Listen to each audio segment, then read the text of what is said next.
Well, here we go. Here comes the Phantasy Star rant. What the? Hello? That's scary.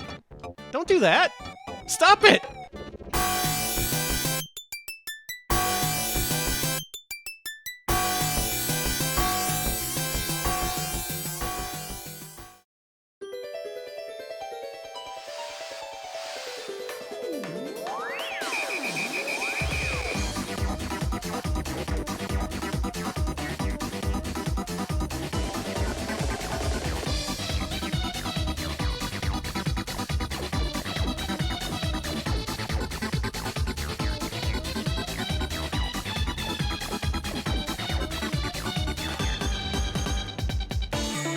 Live from Austin, Texas, and celebrating 35 years of DLC, it's Retro Pals with Danny and Alex. Hello, Alex. Hello, Danny. DLC, huh? Yeah, where would we be without you, DLC? I love the DLC. Yeah, I can't stand C unless it's DL. Give me the DLC, I say. Waiter, please. More DLC for the table. Hi, folks. we're gonna put on a show for you here tonight. We're doing great. Mentally, we're in the right space. Physically, we're in the right space. Nothing is wrong here tonight at all. Actually, I mean that. I don't know what I'm implying here. We're all sleepy. I'm sleepy today. The whole world is sleepy. Wake up, everybody. Drink some coffee. Get your alarm clocks working again. Come on. I had like half an energy drink an hour ago, and it didn't work. I had a whole energy drink and then I went to sleep. I don't know why caffeine makes me sleepy lately. It's because of your brain. My brain is diseased and broken, according to Alex, making it the perfect, I don't mean your disease. making it the perfect conditions during which to do a Retro Pals Wednesday showcase stream. All right, we're deranged, folks. Yeah, we're fully deranged and we're ready to show off a range of games. Hey, we're back in it. Back in it again. Hi, folks. Got a very special lineup of games here tonight. Games that are available only digitally. These are games that you could only download through the internet, or rather over your phone line via the Mega Modem. Ooh. These games could not be available any other way back when they were first released a good 35 years ago.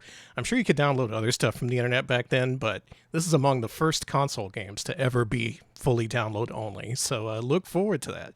Alex, why don't you thank some folks? I want to thank Smebble for the 104-month resub.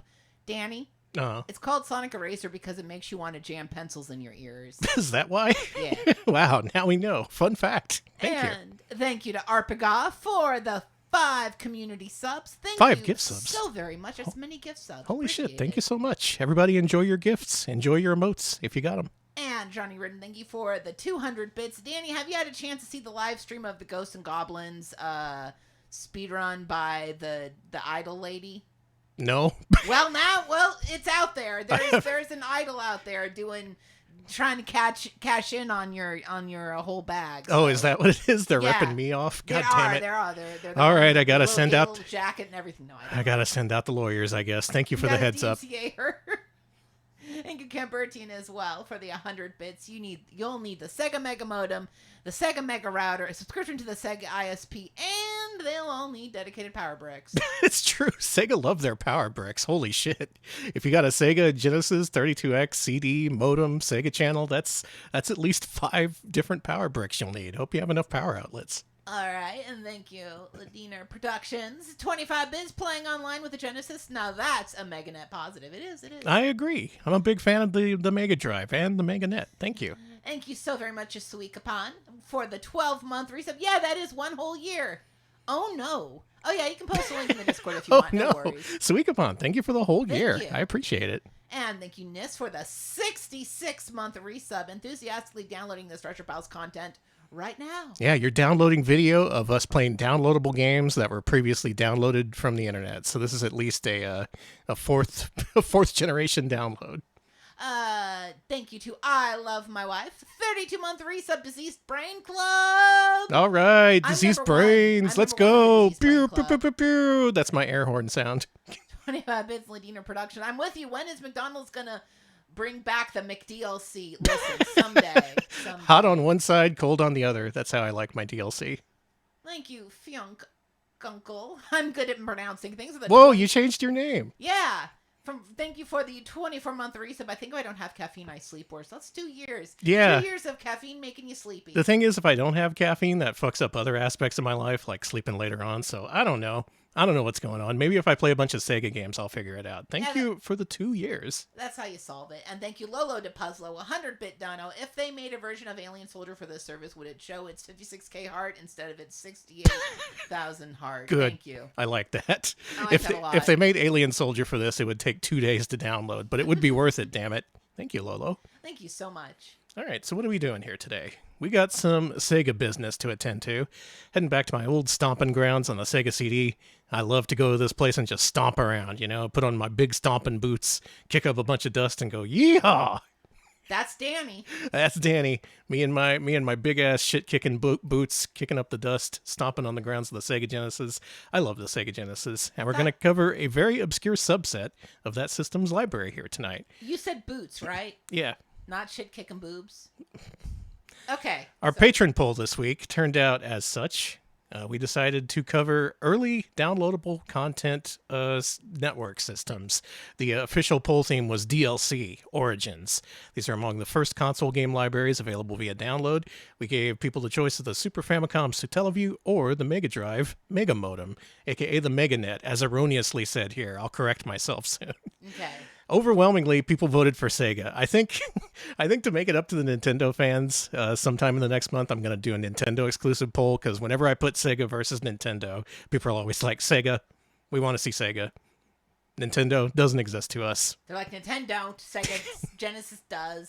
Genesis does, Nintendo does not. Mm-hmm. That's the way it is. So we're going to cover the Sega MegaNet, aka the Sega Mega Modem, aka the Sega Game Library, aka the Sega Net Game Library, here tonight on Retro Pals. Oh, yeah. Floradora, thank you for the 10 months. Got lost and ended up on Retro Pails with Danny and Malix. Not as interesting, but I learned a lot about Bucket. Is that like That's Garbage good. Pail Kids?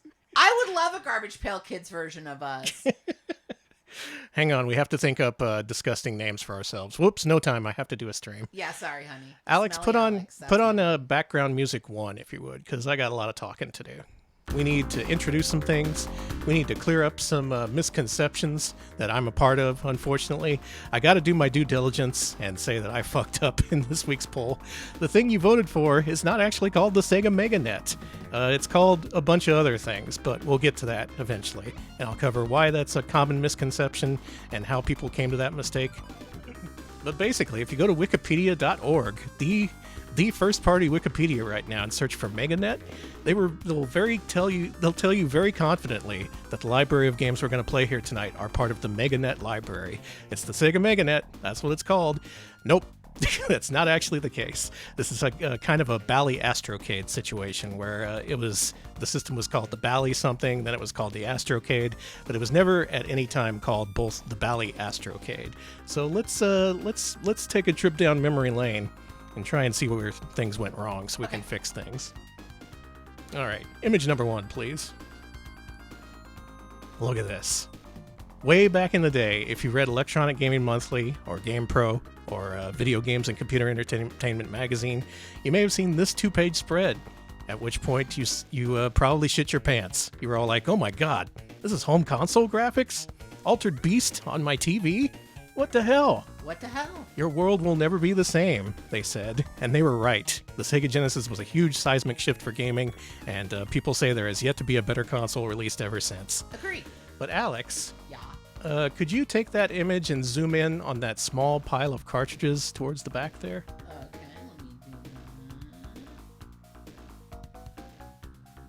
let me do that. Now, if you'll go to the right of it, I didn't want you to crop it. Oh. If you'll go to the right of it, you'll see a little thingy laying It there. says modem.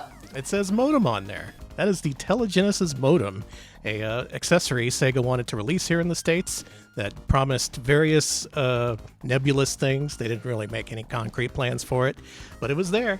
The Sega Telegenesis modem. Now, if you'll uncrop the rest of that image and look at the text on the right, they'll actually mention a little bit more of it over there.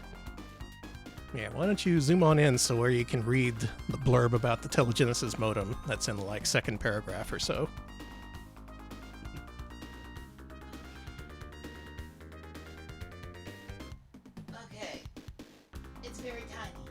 You can zoom in more. You're making this very hard on yourself. Okay, Genesis brings games alive with vivid high-definition graphics, voices, sounds, and music. So true they turn the game into a reality you can feel. Plug in a pair of headphones for stereo sound that surrounds you. And soon, with the Telegenesis modem, you'll be able to play against friends in other cities or across town. Yeah, other cities or across town. Drag that image up a little bit so we can see the screenshots. Curiously, you'll see a game named Hollow Fighter there, and Hollow Fighter looks an awful lot like Super Highlight to my eyes. Very mysterious. This has nothing to do with tonight's stream. I have no idea why they wanted to call Super Highlight Hollow Fighter, but that is a mystery that's existed in the back of my brain ever since the late 80s when this ad came out. So the Sega Genesis modem and Hollow Fighter, many mysteries present on these two magazine pages. Now, Telegenesis modem was advertised at CES that year. I guess it didn't get much of a response, so Sega very quietly shelved it, and they were like, okay, let's focus on the games. We gotta focus on the library games. In Japan, however, check this out. Hey! Turns out it did come out. The Sega Mega Modem, as it was called over there, was available standalone or in a bundle with this cartridge you see here called the Sega Game Toshokan, or the Sega Game Library. This thing allowed you to interface with the modem in order to download exclusive news, features, and exclusive games, which is what we're going to cover here tonight. Room temperature, thank you for the 25 bits. Where am I at here? Alex, what do you think? I think it's great, thank you. I think that the Mega Modem looks very interesting. I'm curious as to how online these games are. They're pretty online. They're pretty brain rotted, as you would say nowadays. This thing was released in November 1990, exclusively in Japan. You could pick up the modem itself for 9,800 yen or 12,800 yen, bundled with the game Toshokan here. If you just got the modem itself, it allowed you to play online play with a very limited select number of games. We'll cover some of those later on. This stream is focused on the exclusive downloadable games, but we will get to that eventually. What we wanted was the Sega Game Toshokan bundle, which really allowed you to get some truly marvelous shit going on your Sega Genesis. Next image, please. Okay. The Mega Answer. It's not to be confused with the Mega Answer, which was its own separate bundling of the modem. This was an online banking portal. It allowed you to access extremely local banks in Osaka and Nagoya, as well as access your life insurance policy with one exclusive life insurance policy company somewhere in Japan. These cartridges are very, very rare. They haven't been dumped even, and it's not really clear if they would even be able to be emulated if they were. So that's not what we're covering here tonight. We're not covering the Mega Answer. We're also not covering this next thing here. This is where the confusion comes in. This is the Tech Toy MegaNet, which was a Brazilian exclusive modem peripheral for the Mega Drive over there. That didn't allow you to get games. It just allowed you to get updates from Sega, as well as to access your email and forums and various other things. So this was not a gaming thing. This was just an online portal to allow you to access your email and stuff. Eventually, there was a MegaNet 2, which was basically just a rebranded X-Band. X-Band itself was, it enabled online play for various supported games. Not part of tonight's stream, but I did figure we would mention that just for the hell of it and for completeness sake. And this is where the confusion comes in. People conflated this with the Sega Game Toshokan project, which is not called MegaNet. It's not. Get that out of your brain. Not called MegaNet. There was a prototype version of the Sega Game Toshokan discovered in Sonic Eraser, which was called Sega Net Game, and somehow through a game of internet telephone that became the Sega MegaNet, aka the Sega Net, which is not a thing as far as I know. So if you get these ROMs nowadays, you'll get various names for them. It'll be like, oh, this is part of the MegaNet, or the Sega Net, or the Sega Drive Net. None of those are the case. It's all part of the Sega Game Toshokan. I want to make that clear. Okay, it's all Toshokan, baby. All right, Wikipedia editors, the ball's in your court. you can update that page whenever you feel like it. Carmen, thank you for the 75 bits. Yeah, Chronically Online Genesis games. All right, where are we at here? Okay, so what do you get with the Sega Game Toshokan bundle? Well, you got the modem, you got the cartridge, and for an additional 4,800 yen, you could subscribe for 6 months to their online service, or a mere 800 yen a month if you just wanted to try it out once. Paid service for this ended September of 1992. So this thing was online for less than 2 years, coming out in November 90 and ending less than 2 years later in September of 1992. The free service continued through March 1993, at which point they were like, we're just gonna take down the barriers. This is a free thing now. It's like Woodstock. It's a free concert. So when the thing finally shut down in March 1993, this thing had 3,500 subscribers. If you've heard about how the Mega Drive was much less popular in Japan than it was in the States, that's a pretty good indication of that. A mere 3,500 people were actively part of the Sega Game Toshokan network. Okay, so we went over the Mega Answer, we went over the MegaNet, and now let's focus on the star of tonight's show. Alex, cut the music, because we have some very rare footage to show off here. Thanks to the YouTube channel, YouTube, am I British all of a sudden? Thanks to the YouTube channel Cocoon, who preserved various online services, including a lot of Satellaview broadcasts, we have actual footage of the Sega Game Toshokan download setup thing on the Sega Mega Drive. Oh, cool. Back in the 90s. Sourced from VHS tapes. This looks kind of crappy, but as far as I know, this is the only surviving footage of the Sega Game Toshokan in action. All right, Alex, roll that beautiful bean footage. Look at this. If you load up this ROM in an emulator nowadays, you just get an error message that tells you to shut off the system and connect the modem. But look at this. How wonderful. Oh, wow. The Sega Game Library. Look at that. Now, as it continues from here, it's just basically a boring series of menus, but it does show you in real time how it calls that number. I like how it types the numbers out one by one. I like that. Thank you, Char Pixie, for the Prime sub. Appreciate it. Hey, Char Pixie, thank you for the Prime sub. I appreciate it. It's dialing. Shows you some vague progress here. It's all like, hey, welcome to the Sega Game Toshokan. And consistently, that's what they call it. There it is at the top of the screen. On the front of the box, they also call it the Sega Network Service, but I don't think that's ever been used in any other documentation for this. And here we see the menu. Here, the person accesses the online downloadable games catalog. And you can see the titles of a few games we're going to cover here tonight. There's Flicky that was highlighted there. Ooh, Flicky. And eventually they decide on Teddy Boy Blues in the upper left corner there. And here's what you would see once you started that download.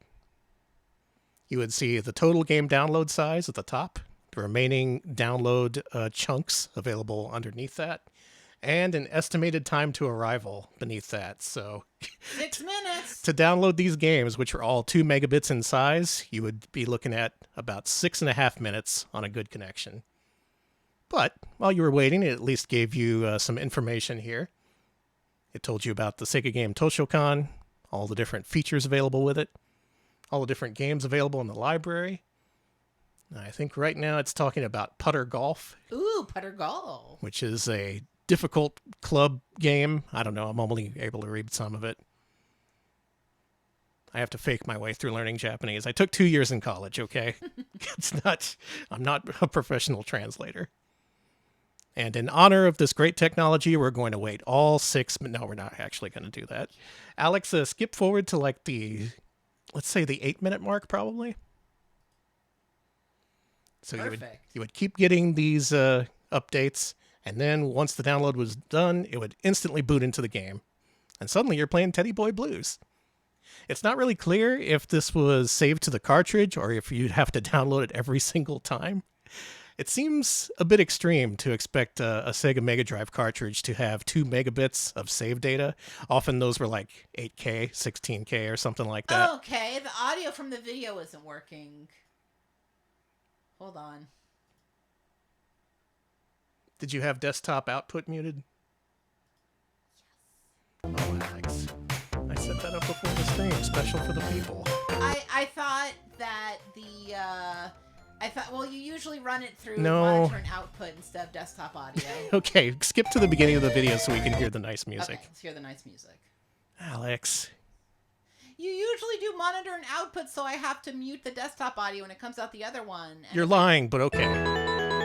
just fucking around. I do have to do some fuckery to make it hearable for us and the audience, so that does confuse Alex once the time comes.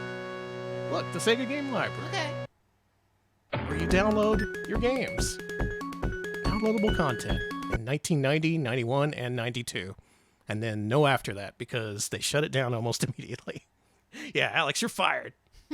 It sounds like the future, and it looks like the future, because it is. Alex, are you ready to taste the future? No. Well, all right, we'll shut down the stream. We're done here. I got this modem all up and running. I got a phone line from 1991 all ready to go. But no, we're all going to go home. All right, luckily, these games were downloaded. They were preserved back in the day. They were re-released in various formats, but they're also available as individual ROMs that you can play on most all emulators for the Sega Mega Drive. So let's do that. Okay. Let's play a bunch of games that are not part of SegaNet, not part of MegaNet, but part of the Sega Game Toshokan. If there's one thing you should take away from this stream, it's that. It's not called the MegaNet, damn it. All right, and away we go. Let's do it. Okay. Our first game here, we're going to play as part of the Sega Game Toshokan library, is 16 Tons.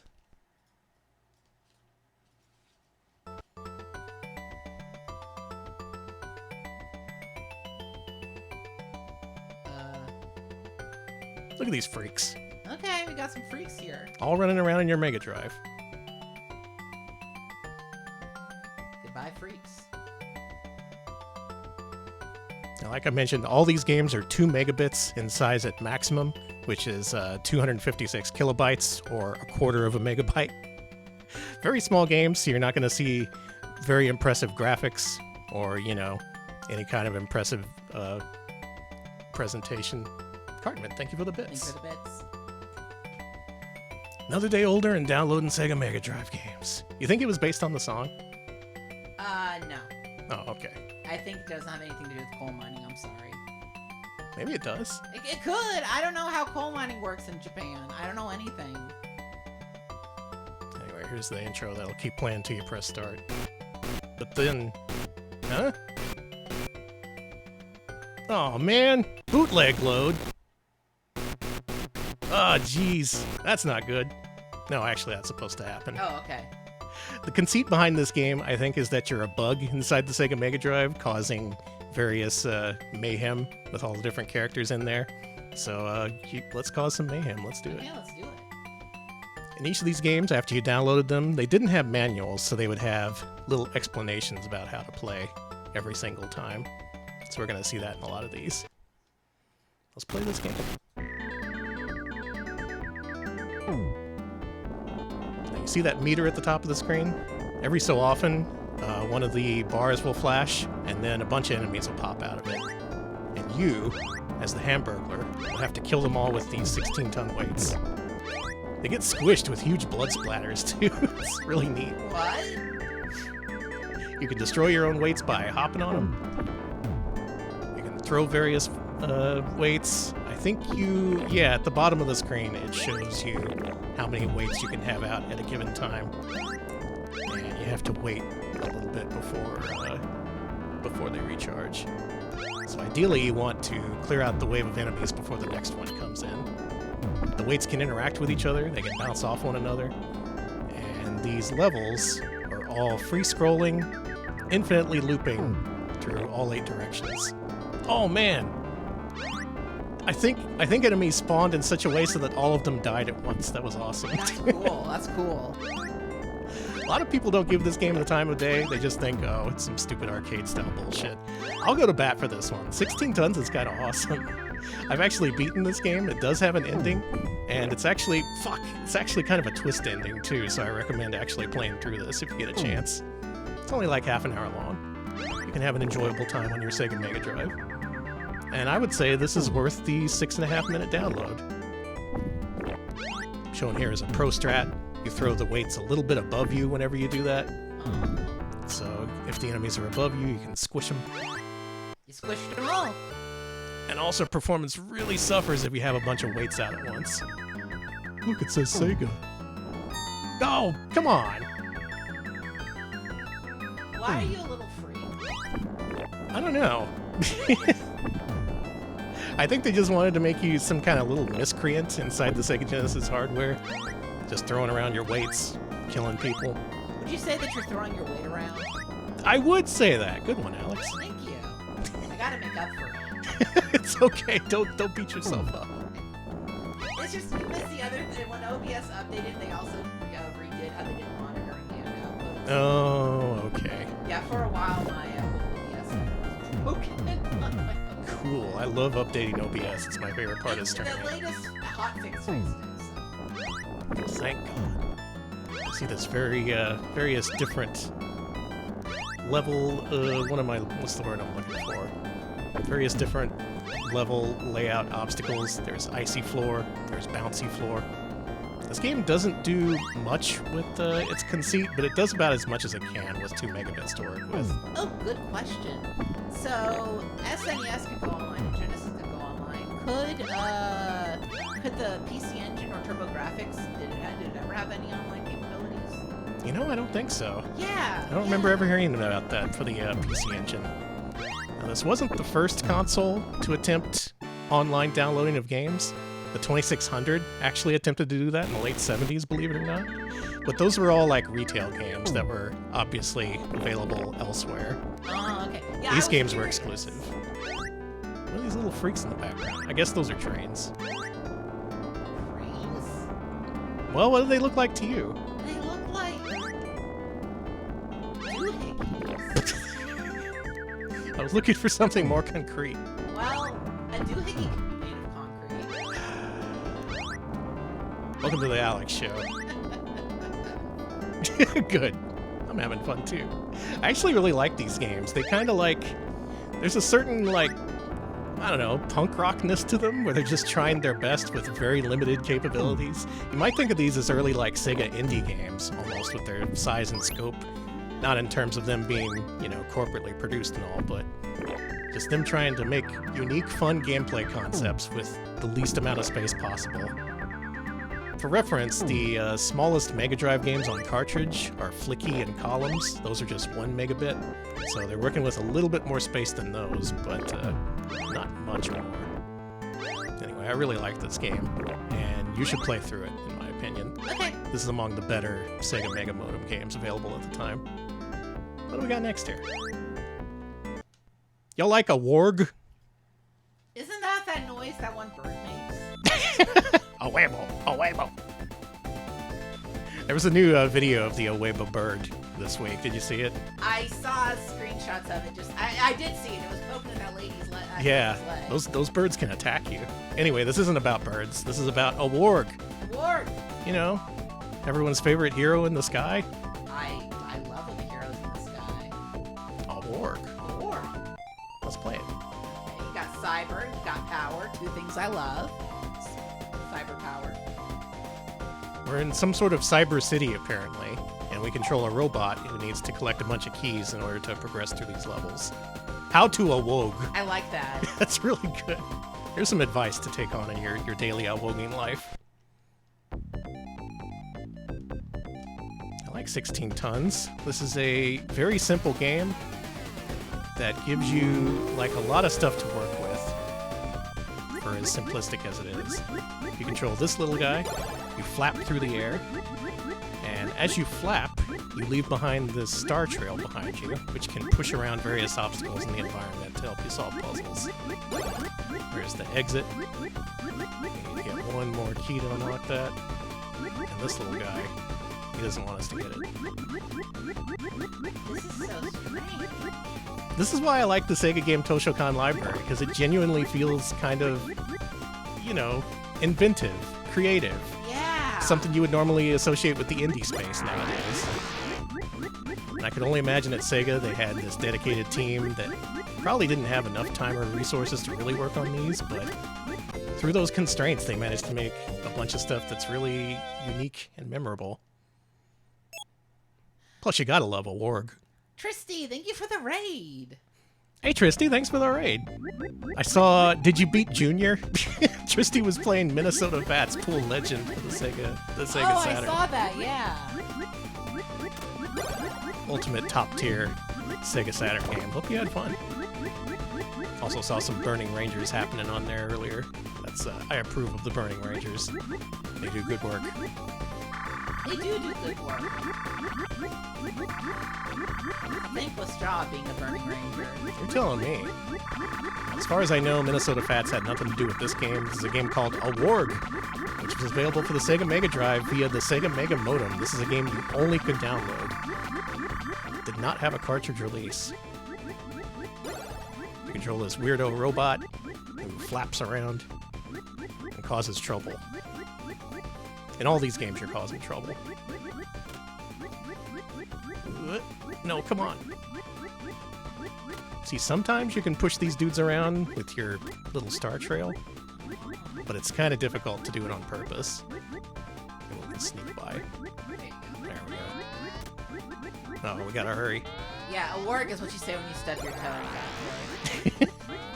That's like when a wolf stubs its toe. A warg! Listen, I also wish we got Minnesota Fats ROM hacks.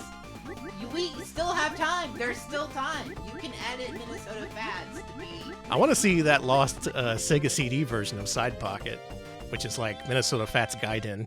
Oh. It was never released. There's one prototype that's being hoarded, so if anyone knows where that is, try to pull off a heist for me. I was going to say, fight them. Note, if this actually happens, I do not take responsibility. Yeah, we're not... I didn't say anything. Oh, that's a lot of aliens. So essentially, with these first couple of games, you get a good idea of what the Sega Game Toshokan library is all about. Very simple, yet sometimes esoteric gameplay concepts. Games that are obviously produced very quickly on a very limited budget, but they're neat. And I like neat video games. I also like neat video games. They don't make enough neat video games. Minnesota Fats, that's neat. Cinco Play, thank you for the bits. Okay, so internal team that worked on this in 16 Ton also worked with System Sacom to make Mansion of Hidden Souls. Oh my god, really? So this is a Souls-like. I knew there was a reason why I yeah. like these games. System Sacom DNA, baby. That's why we do. To find the lost... Sacom. We have to find the lost history behind System Sacom. Wonder if Mark Flint worked on this. Alright, anyway, next game.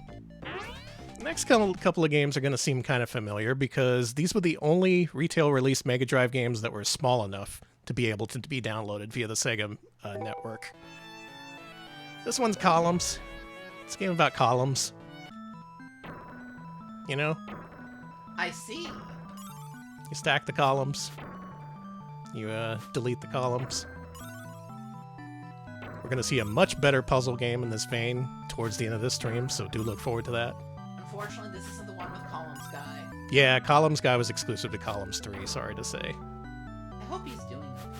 I hope he's doing okay, too. I kind of want to know what he's up to. Go look up Columns Guy if you want to have a good time.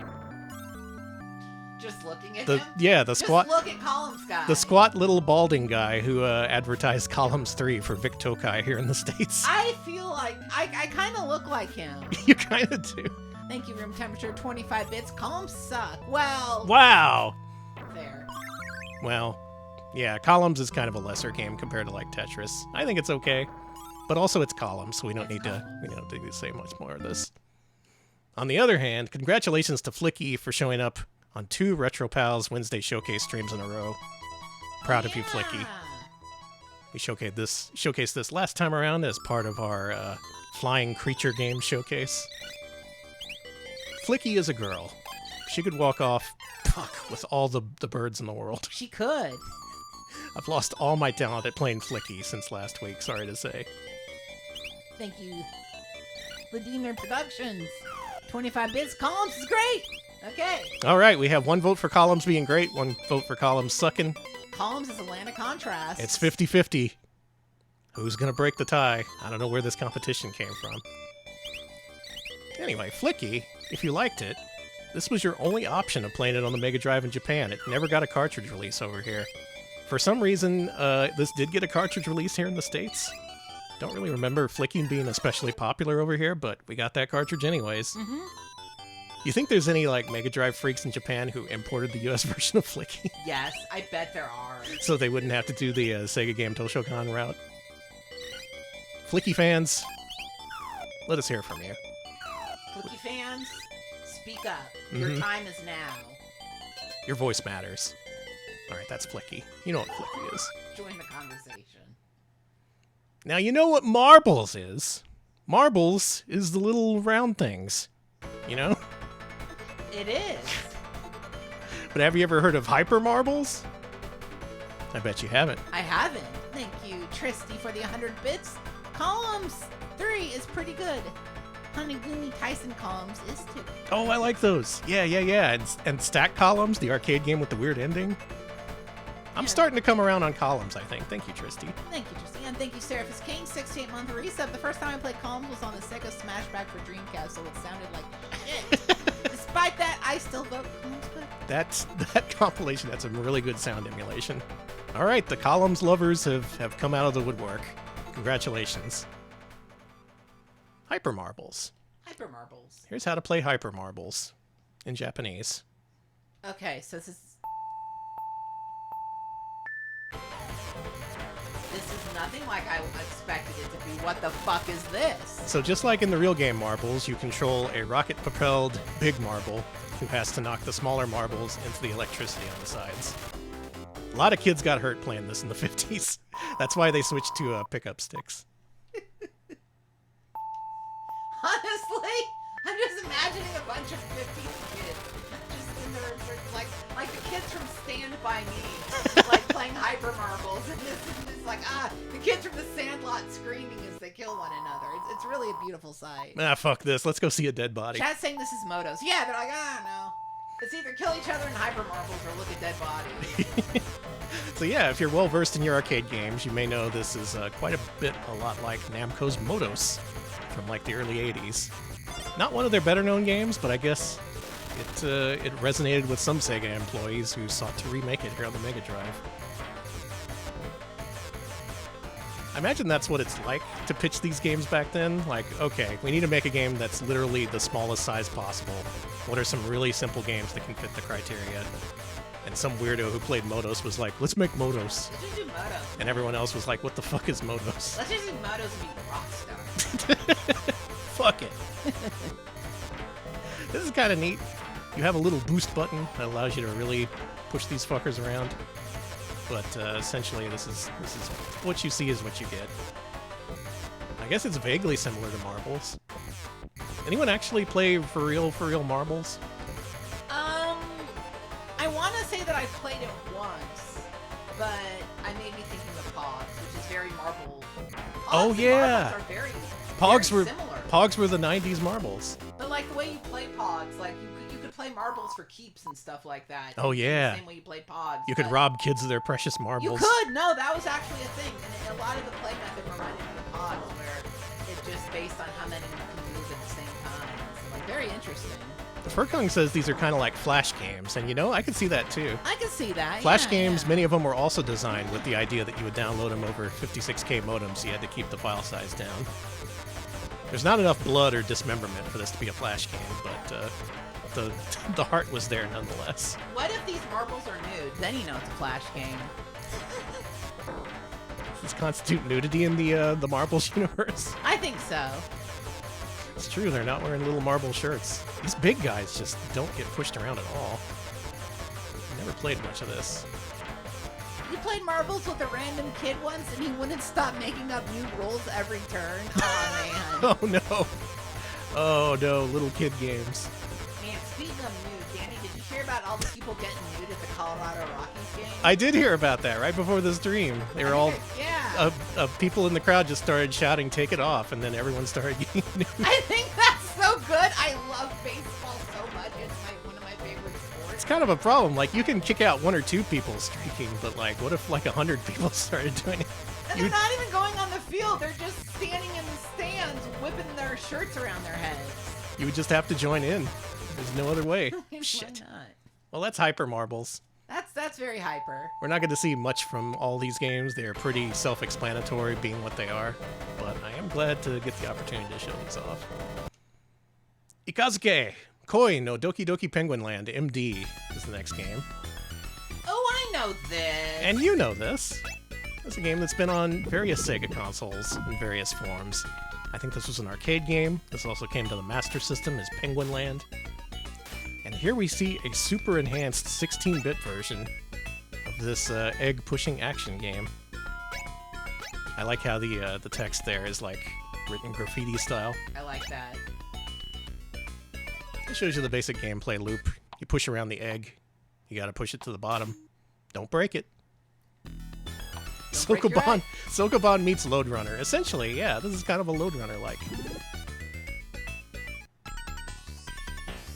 How to play Penguin Land. 5 pages, Jesus. Yeah, this is a definite staple of multi-cards. King of bootlegs. Alright, let's do this. Yeah, on NES multi-carts, you may know this as Duck, or Duck Maze. This penguin loves his graffiti. Do you think he's the one who wrote all that? Yes, or is this he's just... actually Banksy.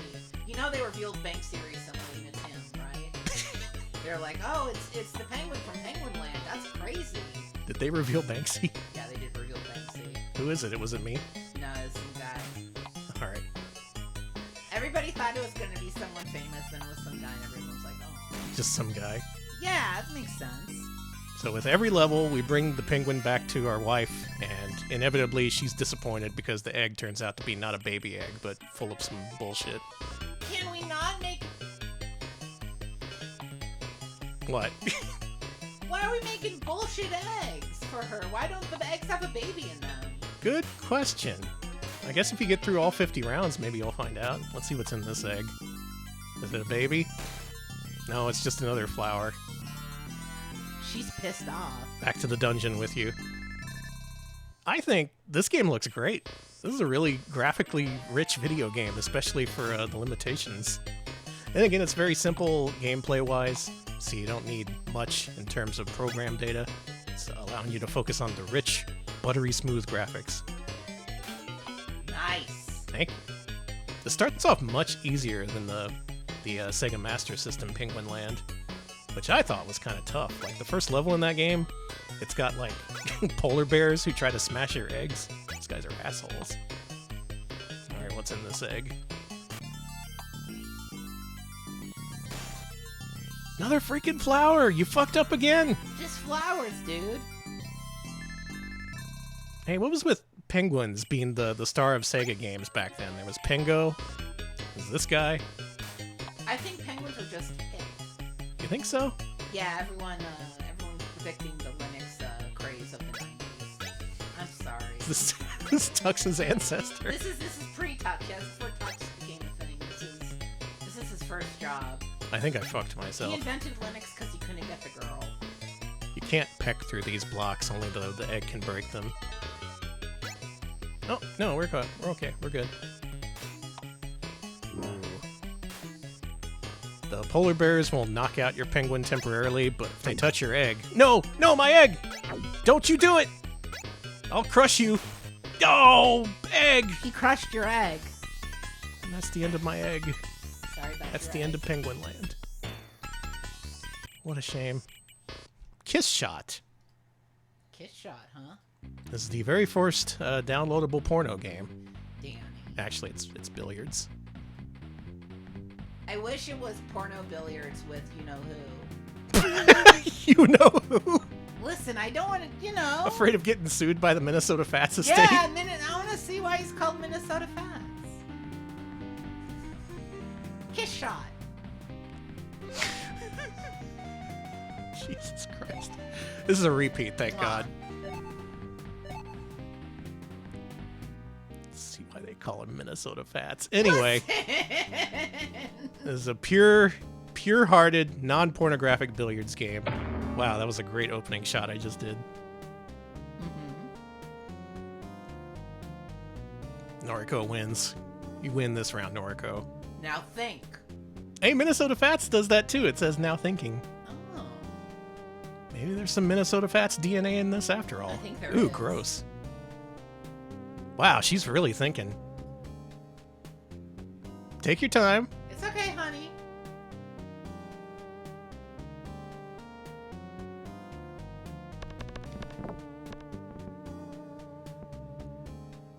Good shot, actually. Nice in. Glad that she thought that through. Now think.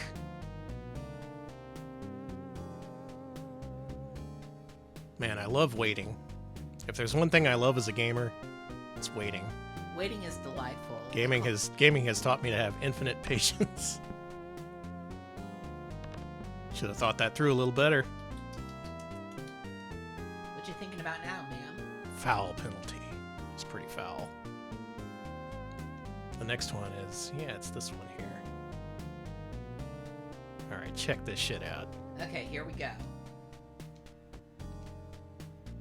Bam! Fucking... Huh? No. I wanted to be really cool on stream. The game cheated me. Sorry, honey. Now think. You spend 6 minutes downloading this game, and you spend even more time thinking about the choices you made. If she doesn't get this, it's gonna be funny. Okay. Nice in. Oh, our guy said lucky. Lucky shot.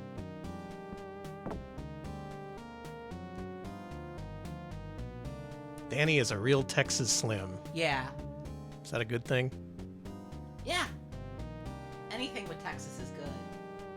Oh, I see, like Minnesota Fats. Yeah. I get it. I get you. I'm gonna do something fancy.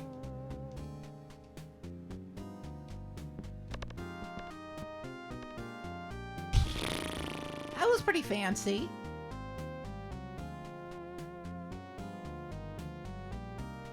I didn't spend enough time think. The time to think was now. Man, both of us... Oh! Oh! I see how it is. I see. I'm getting sharked here by Noriko. Famous singer and star of her own PC Engine game. Alright, let's move on. It's Pool. It's Pool. Metal City?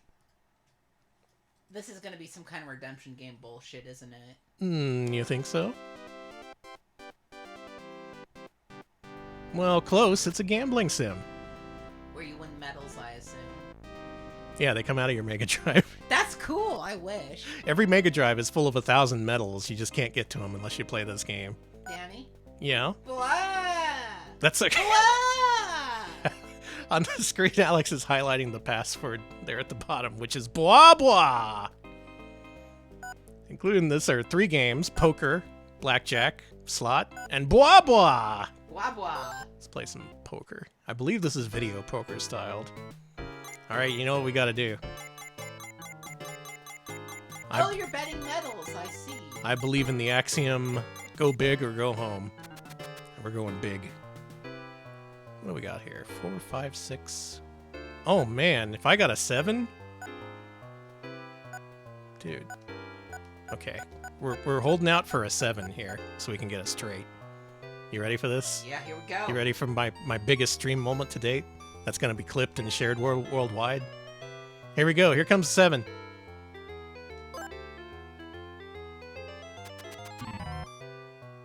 You got 2 pair. Oh, my egg cracked. That's what happened to Pengo's egg. Shit. They're kicking me out of Metal City. Your egg was nasty, honey. Why? What's with the egg? Sega? Well, you lost Metal City. Sega, can we talk about the egg? Let's play a little blackjack. I know how to play blackjack. You know what we gotta do. Any more card? Yes. I hope so. Oh! How did you... What? That's Hey! what you won! We pushed! I got blackjack! No, that actually... How can you lose with blackjack? kidding me? You gonna crack my egg again over this? God damn it. Eggs are expensive, you know. I'm sorry. You won. You literally had blackjack. I would be so mad. I would be demanding a refund from Sega. I'd be like, excuse me. Throw my damn Mega Modem out the window. Alright, one last game here. We got everyone's favorite, the old one-armed bandit. Oh, you can stop the reels individually. So this isn't a slot machine. This is a patchy slot. That makes sense. Patchy slot was becoming a big deal over there at the time. For those who don't know, slot machines, as they are over here, are illegal in Japan. But if you have a mechanism that allows you to individually stop the reels, that is patchy slot, and thus not illegal. Interesting. I do a lot of gambling in Japan. I feel like if we went to Japan, neither of us would gamble at all. You're not gonna hit up the pachinko parlors? I think that if I went to a pachinko parlor, I would die. Yeah, Like, you'd inhale sound-wise? you'd inhale the smoke and what the 777? Uh, Oh? Now hang on. No one told me there'd be an egg show. If you get enough medals, you get a little egg show? Huh. Well, that just makes it a shame that we can't see more of this, because I want to see the egg show. I too want to know more about the egg show. You know, you'd see the eggs sexily peeking from behind the curtain. What was the egg gonna show us? I want to know. Also, what's with the egg? Don't worry about it. I guess after the stream I'm gonna be looking up complete playthroughs of Metal City, hoping to find out what the deal is with the egg show. Otherwise, this is what you get. It's gambling. Megamind. Like the movie? Yeah, like the movie. Guy with the big forehead, Yeah, I like that guy. asking why you don't have any bitches. Listen. I've seen him also asking about games, so does that count? Being like, no games? It's just a movie with a big forehead guy asking why you don't have things. Laszlo, hola. That's Halo spelled backwards. What does that mean? Programmed game. Copyright Sega. Now, can you guess what kind of game this is?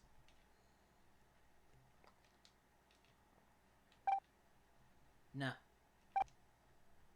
You able to guess yet? Mahjong? It's the old fruit and fork and spoon game. It's Mastermind. Oh, I hate Mastermind. One of my Sorry. least favorite games. So, Mastermind often played with numbers, but you can play it with symbols too. Every time you make a guess, it tells you how many of the letters, or rather fruits, you got in the right places and how many fruits themselves are correct. And through that information, you have to deduce what the correct combination is. We got a fork. I like the fork. What does the fork mean? I don't know. Usually it's just like you got one right. It doesn't say fork. What if we went corn on the side? Okay, fork means the character is correct. The spoon means you have a correct character, but it's in the wrong space, I think.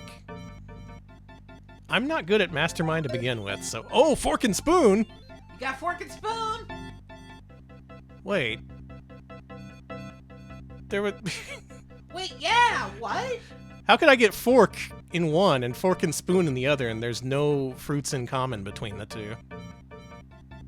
And what does the spork mean? And the fork ran away with the spoon? That's bullshit, man.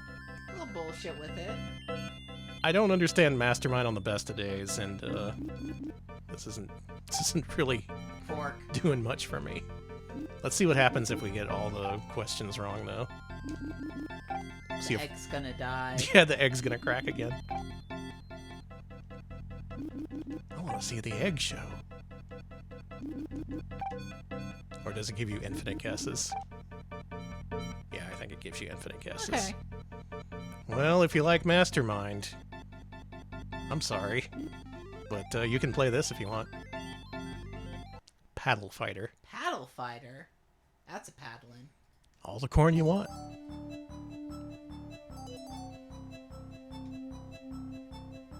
So that little text blurb there says, this game is dedicated to all air hockey fans across the world.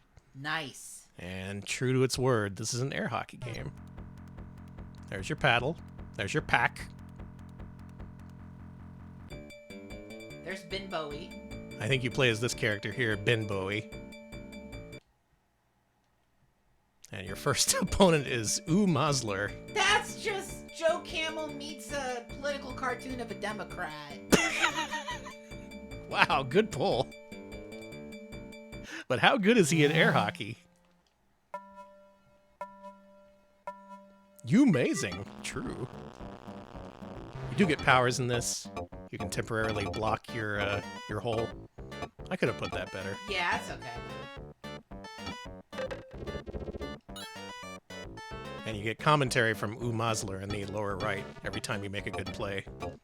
Often he'll be like, ooh, or eh, is what he said just then. And that time he said, he's dog shit at this. Yeah, he blows. Oh my god, dude. Maybe Ben Bowie's just that good.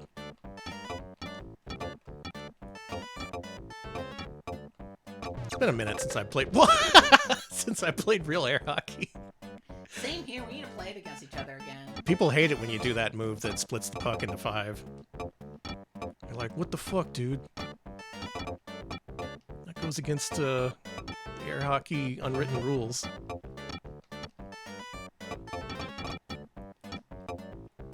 Oh, I see. The barrier activates when you hit the little radiation symbols on either side.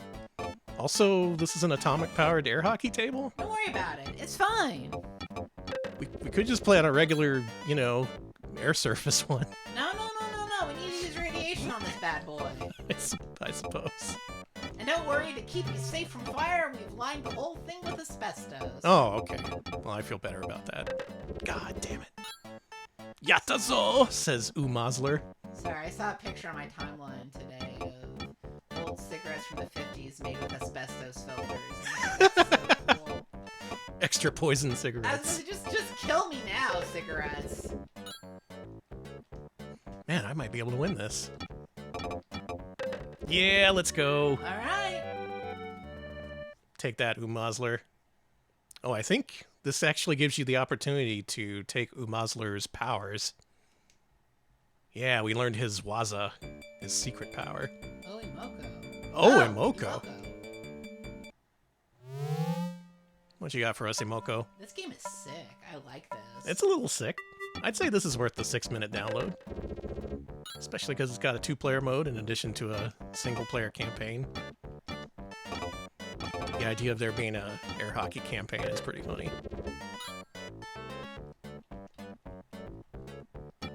Yeah, I served in the armed forces. Did a little air hockey campaign.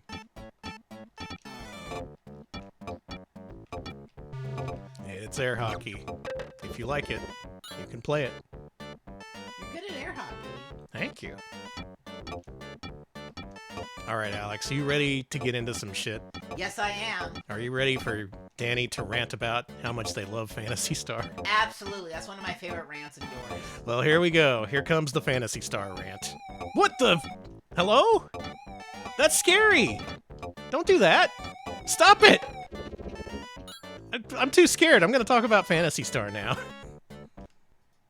Phantasy Star 2 Text Adventures. Let's talk about the Phantasy Star 2 Text Adventures. But first of all, let's talk a little bit about Phantasy Star 2. It's the first RPG released for the Sega Mega Drive. It was the biggest console game of its time back then. It launched with 6 megabits. Not quite a full megabyte, but 6 whole megabits of RPG adventure. And man, I love this game. I played it back when it was new, and I'm a big fan. The biggest complaint you can probably level against this game, though, is the fact that it has a huge cast of playable characters, and you never hear anything about any of them. Like, literally, the way you're introduced to your party members is they come to you in your house, they knock on the door, and they say, hey, I'm like a bounty hunter or something. I like beans. Okay, you want to take me in the party? All right, let's go. And then the rest of the game, you don't hear shit from them. They're just completely silent up until the game's final moments. But here on the Sega game Toshokan, you get fully rendered adventures from all of the different characters you can play as in Phantasy Star 2. Like this is Amy from Phantasy Star 2. She's a bounty hunter. And her unique aspect of this adventure is that you're tracking different bounties down. The quest ends when you get all 15 bounties all wrangled up and taken back to the police station. Oh, cool. It takes place in B Rock, next to B Caves here in Austin. Village at the ends of the earth. A beautiful counter hunter. Counter hunter. So maybe we're a bounty hunter? She's an enthusiastic and gifted hunter. She's claimed 15 bounties. And she's been assigned to B Rock. It's open season on a group of Motavian thieves holed up in town. Accused of illegally accessing Mother Brain in order to disrupt the Dome Farm, which supplies food to the entire region. So already this tells you more about both Amy and the main plot of Phantasy Star 2, which the game starts out with Mother Brain going berserk. It was this thing that provided all sorts of agriculture and life-sustaining things to the people of Motavia up until it decided, no, not going to do that anymore. And you play as a ranger, and you have to get to the bottom of this and figure out why Mother Brain's going berserk. But these text adventures hint at various different things that were happening on Motavia at the time. And I think that's fucking awesome, I actually. think that is interesting. You have a dune buggy. A dune buggy? Yeehaw! Glove compartment, you say? All right, let's look in the glove box. Well, don't mind if I do. The thing that struck me about Phantasy Star 2, first of all, it's an incredibly difficult and grindy game. But second of all, there was something really mysterious to me as a kid about it. Like, it really hinted at this expansive universe full of all these richly detailed characters, none of which was told to you in the game itself. Like, all the dialogue was very blunt, very poorly translated in the case of the English version, and even the Japanese one, it was just like, it gave you the bare amount of information. It tantalized you with what details laid beyond. And it never really told you, and that's why the reason for that is because all the detail were in these damn text adventures that you could only get on the Sega game Toshokan. Let's play another one of these. Let's play Nei's adventure. Nei, huh? Yeah. Nei is basically the secondary protagonist of Phantasy Star 2. And this really confused me as a kid, because all you know about her in the game is that she lives with the main character, and she had been for a couple of years. That's it. It's just like, the game opens up and it's like, hey, this is Nei. She's been staying with me for a couple of years, and she wants to go with me on this adventure. Cool. That's it. As a kid, I was like, is this my wife? Is this my sister? Are they just friends? What's going on here? And for all my wanting more detail, it was not happening in the game. It was just like, this is Nei. She's lived with you for a couple of months.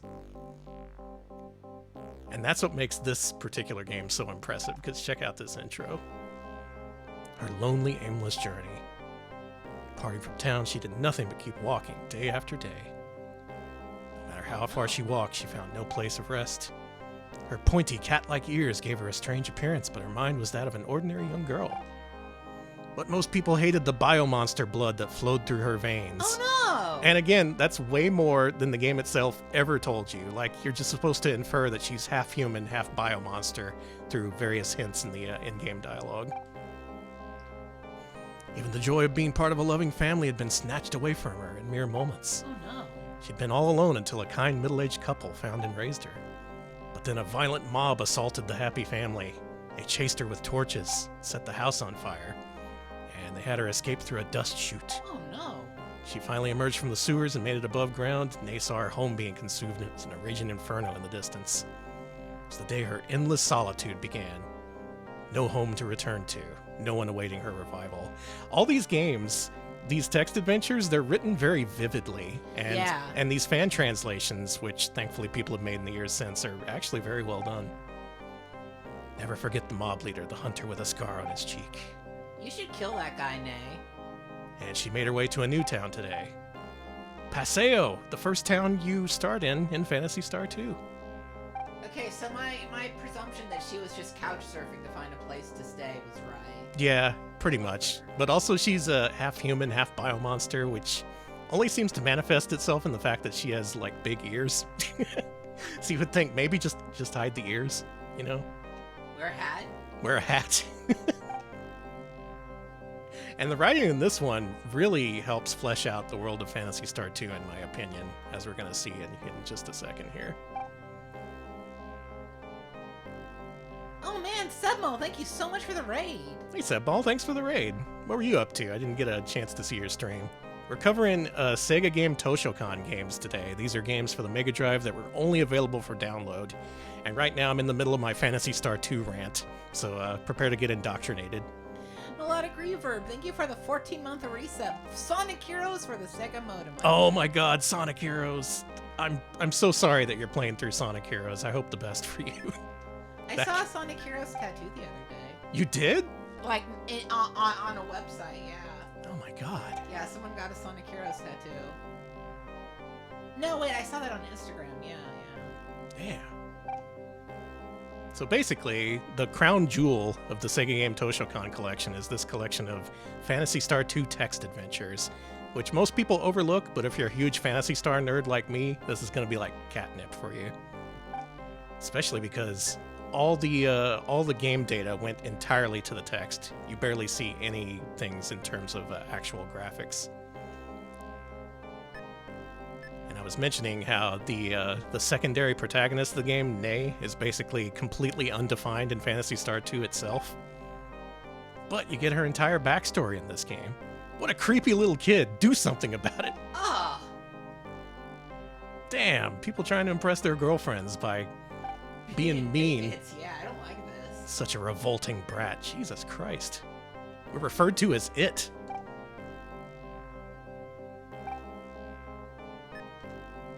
What do we got around here?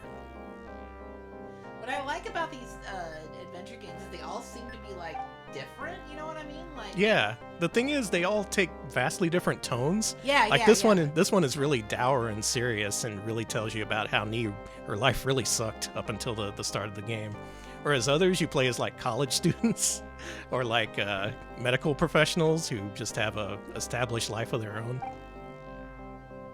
A bearded man and a young hunter are chatting over drinks as they sit in rocking chairs.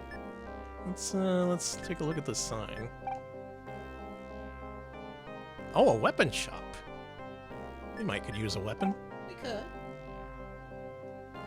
He has the appearance of a craftsman. What about the hunter? He's caressing a hunter tranquilizer gun on his lap. I can't wait to try out this gun.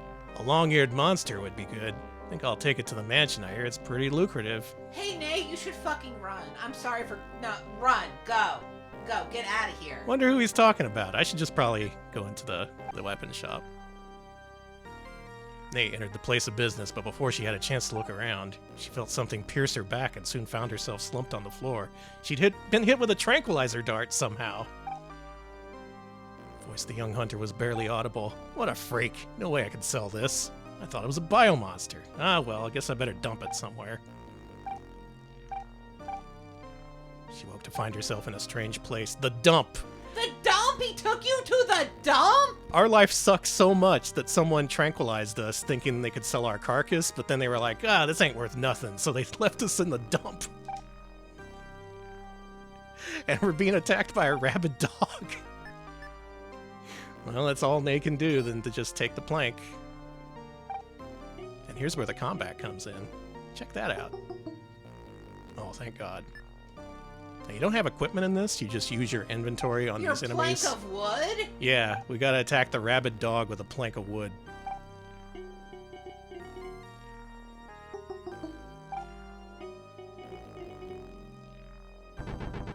Uh-oh. Man, I should probably get that checked out. Yeah, you don't want a rabid dog biting you. Now, depending on the story you pick, there's either a lot of combat, or in some cases, there's none at all. Some of the characters, you get into one single combat thing in the game. You know, combat thing. Combat thing, yeah. One single combat thing. Let's see if we can beat this dog. That's a good roll. Oh, the dog's he's still kicking. I think you can kill the dog. So I just think it's really neat how in the game itself you get no impression of what Nay's all about. Whereas in this game, just in the first couple of minutes, you get hit with a tranquilizer dart, thrown in the dump, and attacked by a rabid dog. Which really gives you an idea of all the shit that Nay's in at the start of the game. Alright, we finally did it. Well, let's see a more fun one. Let's see Shilka's journey. Okay. This is the character known as Shur in Phantasy Star 2. Her main thing is she's a character who sucks. She sucks at combat, she sucks at magic, she sucks at basically every possible thing you can do in this game. But occasionally when you enter an item shop and leave, she'll disappear from your party. It'll be like, where's Shur? Where'd she go? And then you go back home and she says something weird like, oh, I felt the winds calling, I think, something like that. It's not really explained overtly, but then if you go into your inventory, you find out she stole some shit from the shop. She's a thief. I love her. Her main purpose in this game is to be a shoplifter for some of the shops later on in the game, where you can lift some really, really expensive healing material. And in this little side story, this has nothing to do with the main story of Phantasy Star 2 whatsoever. You're the daughter of one of Passio's wealthiest families, grew up wanting for nothing and began to crave the thrill of stealing. I love her. From gemstones to cans of food from the supermarket, she stole it all. And now, she wants to steal the famous Opa Opa painting in the nearby museum. Her first big score in a long time. So you're here in a hotel, you gotta find your way out to the bottom floor, and then pull off the heist of the century. Way back when, something like, I don't know, 5 or 6 years ago, we actually did a full playthrough of this text adventure. I think it was part of our Sega CD Monday series, and this is a really fun one. How you this is basically about avoiding combat rather than taking it on head on, because she does all this cool spy shit. She avoids guards and pushes down statues on them and shit. That's cool. You have no attack points in this game. You have very little in the terms of inventory, and man. Again, I just cannot say enough about these text adventures. We'll play one more of these. This is Eustace, the main character of Phantasy Star 2. If you don't choose a name for him at the start of the game, it gives you the name Rolf, which is a Muppet name. That is a Muppet name. And whereas he's an adult, pretty much a cop in the game itself, here you start off in his childhood, where he's being raised in an orphanage. And this is the point where he eventually links up with Nay, and they're both like, hey, our lives suck. We should probably stick together, huh? And that directly leads into the introductory moments of Phantasy Star 2. So I like that you were literally just hear me out. It's like you're two queer roommates. Yeah. You're just like, you're not romantically linked, you're not blood related, you're just like, hey, my life sucks too. You should move in with me. It's like, listen, please move in. It's like moving in your friends when... So, if you can't tell, I really like these games. For as simple as they are in terms of presentation, they really help to flesh out a game that, like I said, just barely hinted at a very large world that's taking place in the background as you play. Which sucks, because the game's 80 hours long and you spend 79 hours of it grinding. I could have used a little bit more explanatory text in the game itself. But it's good to know that the text does exist, just on a downloadable format, not released in my country. So thanks a lot, Sega. Thanks, Sega. But nowadays you can play these in English, and there's even retro achievements for them, so check them out. Very highly recommend the Phantasy Star 2 text adventures. Definitely give them a shot. Okay. Now it's time for golf. Golf?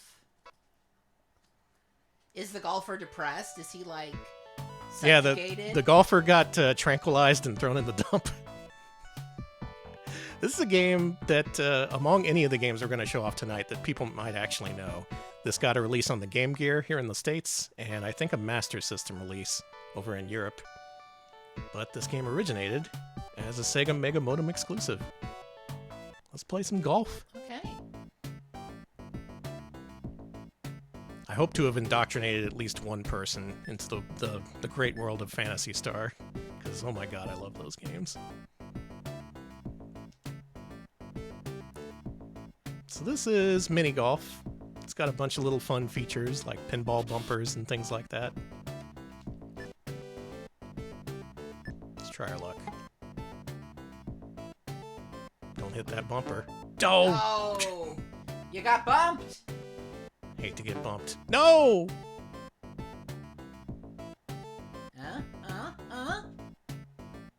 Oh, this game was called Putt and Putter on other platforms. Yeah, that's right. Okay. So if you know this at all, it's probably under those names. I can manage this. That's probably not going to hit the bumper. Son of a bitch. We're going to be here a while.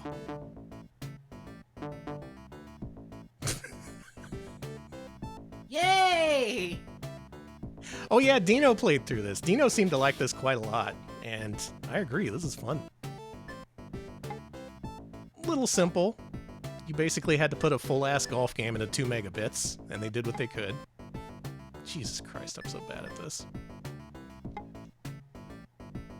Come on. There we go. Nice. I lost 4 balls. You didn't need them anyway. Thanks, Alex. You're welcome. It goes on zany golf rules, which is that if you go over par, you start eating into your supply of balls. No balls, no play. No balls, no life. I'm sorry. You. No balls, no life. One more shot. Okay. One more shot. Don't hit the bumper. Oh, let's Holy fucking go. Shit! Yeah. Okay. You win 1 ball. All right. I got 5 balls now. Yeah, Mega Mind, no balls? Where's the hole? Good question. Oh my god. Oh, boy. Ooh. Yeah, basically. Come on. Why has God forsaken me?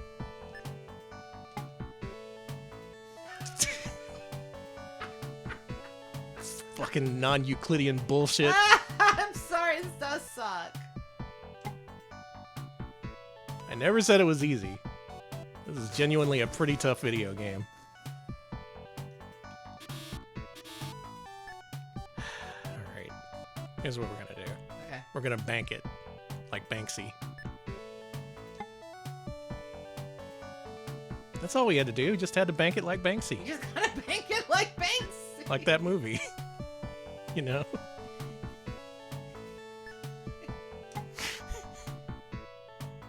Hey! Oh, that was pretty close. So I like this. For as simple as it is, it's pretty well done. Obviously well done enough to get later ported to the Game Gear and Master System. And if you're looking for a simple golf game with lava, I guess this is your game. Let's hit it in the lava. Okay. Good. Take out the fucking flag, exactly. Putter golf, aka putt and putter. Next up, we got Pyramid Magic. Pyramid Magic. And I have a feeling that this was the biggest hit of the Sega Game Toshokan lineup because they made several sequels, and there's other things related to this series too we're eventually going to see too. Okay.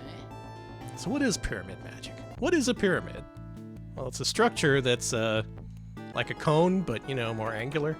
That's the worst description of a pyramid I've ever done. Yeah, you could say it's a triangle, a 3-dimensional triangle. You could say that.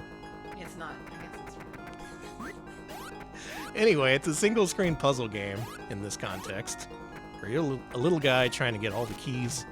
Unlike a warg, you're not a cool robot floating around and flapping your wings. You're just a guy.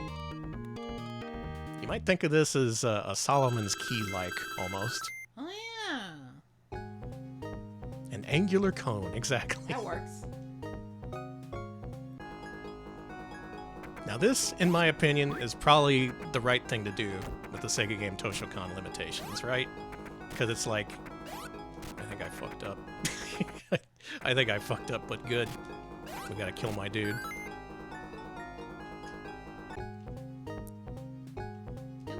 Oh, I actually skipped a level. That's a neat thing about this game. If you get stuck and you can't figure out what to do, you can just skip the level. So you never get fully stuck in this game.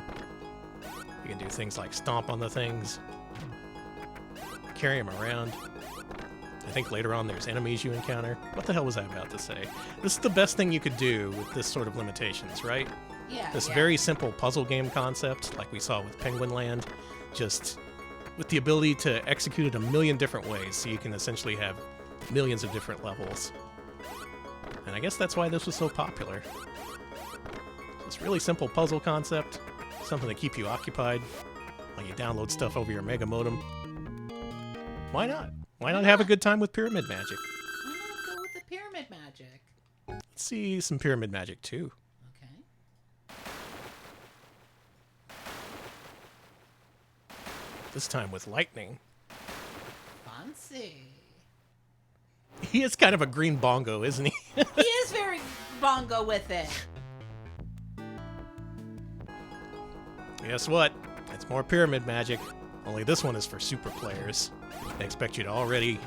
Is that bad? That's bad. I deleted my key. It's fine.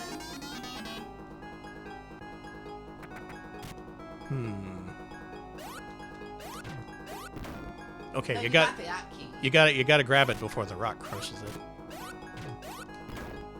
You got the green key. Oh, I see. You get them in sequence. Okay.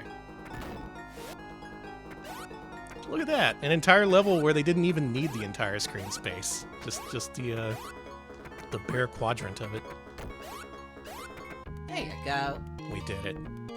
Did you know there was a Pyramid Magic 3? I know now. Yeah, they should have done this with a laser active. The Pyramid console, they call it. This would have been Pyramid sick. Patrol, Pyramid Intruder. An FMV single room puzzle game would be interesting though. It kind of would be, yeah. Oh my god, it was full of acid. Let's be careful with this. Jesus Christ. Maybe let's not mess with that. Who put all this damn hydrochloric acid in the freaking pyramid? Me. You sicko. Listen, I just thought it would be good to...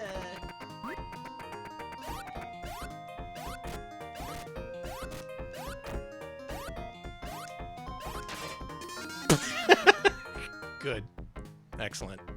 Yeah, it could just have CG animations looping in the background, like in 3D Museum. How about Pyramid Magic Special?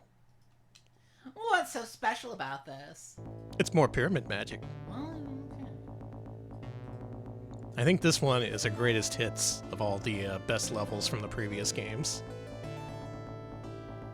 Oh, cursive. Ooh. Someone went to school. How many of y'all learned cursive in school? I did. I sucked at it. I did, and I never stopped using it. I still use cursive in my daily life, if I ever have to write my name. Oh, God! You can get crushed. A lot of people in chat did. Yeah. Yeah, cursive was a thing. It was a style at the time. It was the thing they taught you back then. You had to learn cursive, otherwise no one would take you serious. I write my name in cursive, and they're like, "Oh, you must be serious." I'm like, "Damn right I am." I think a problem with Pyramid Magic is that your dude doesn't crouch normally, Yeah. but if he's carrying around one of these blocks, he will crouch if he tries to go through these lower routes. And there he's stuck for all of eternity. Goodbye, Pyramid Boy. That's the end of Pyramid Boy. Sorry, Pyramid Boy. He's entombed. He has joined the mummy in his tomb. Riddle Wired. See if you can figure out what kind of game this is. Johnny Ridden, thank you for the sub. 10 months. You learned cursive in 3rd grade, and you only ever use it to sign your name on forms. Same. It's fun using it online. It's fun trying to sign your name in cursive using a mouse, right? Yeah, it is. You're like, I've had to do that in a lot of forms. Usually I just give up and I'm like, scribble it. I just my signature is just basically my first initial with a line through it. So Is that what it is? yeah, 'cause I'm lazy. So in the far future, where the Earth has been devastated by lasers from space, you gotta do quizzes. This is a quiz game.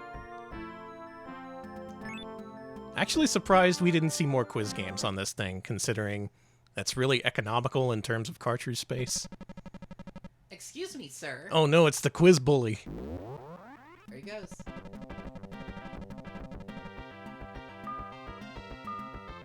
Noruve no Mori. I don't know what the fuck that is. I was wrong. On the NHK show... Oh, is that Okasan? Obasan? Isho... Okay, well... I read that the show was called Let's Go With Mom, but I couldn't read any of the answers in time.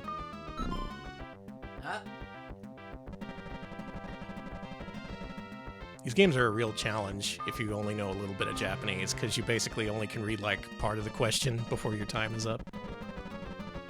In the TV drama something something. Okay, game over. Game over. 1P. I got 25% of the questions right.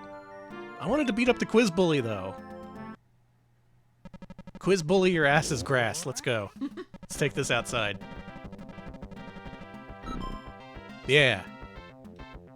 Not so tough now, are you? Yeah, I'm 46 years old and I watch TV. Nice. Oh yeah, and all these questions are about TV dramas from, like, before the 80s. Damn, I'm having some good guesses here tonight. Okay. Let's see if I can beat up the quiz bully. No, come on. We gotta kill the quiz bully. This is a question about jeans. They're comfy to wear. That's shorts. Oh, true. Jeans are not comfy to wear. They're incredibly uncomfortable. People sleep in their jeans. Yeah, isn't that weird? It's disgusting to me. I couldn't. Ryo Hazuki from Shenmue sleeps in his jeans. Disgusting. That explains a lot about him. Thank you, Seraphis Kane, for the biz. Is the quiz bully like the ant bully? They're actually very similar. I guess so. I should ask him if he knows the ant bully. Well, it's a quiz game. Again, surprised we didn't see more of these for this this system, but there you go. Robot Battler. Now there's a game I can sink my teeth into. Ouch, I shouldn't have tried to bite the robot. I was gonna say, this music sounds like what happens when you like choose steel. It is very grindy. Oh, this tune's not bad. Okay. It's a nice little song. Yeah, WWF Raw Monday night. Now this game's about building up your own custom robo. No relation. You have to update all of its different capabilities here. These last two are laser and missile. I think the other ones are like movement speed and strength and shit. Let's level up our offense, let's say. And then you get to choose from various different parts, such as this one. Okay. Laser or wide laser? Wide laser. All right, let's go with the wide laser. We're gonna Wide go all in on the wide laser. We're not gonna get a main shot. All right, here we go.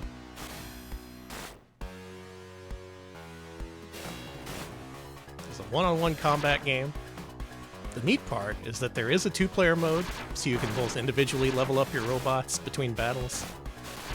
I have to be very careful with my shots because Alex wanted me to go all in with the wide laser, and that uses up energy. Oh, that's not good.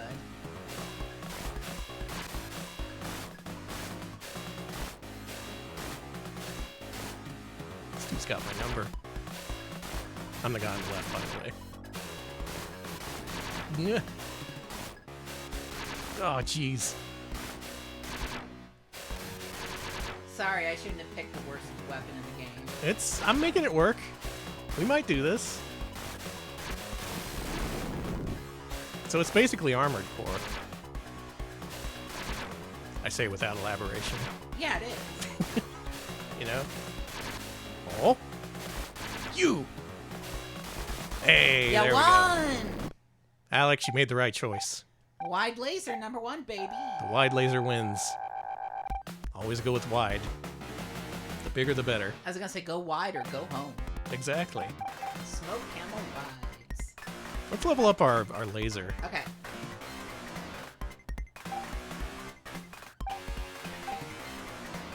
Still can't afford a new laser. Can I get, like... No, we can't. So it's like this.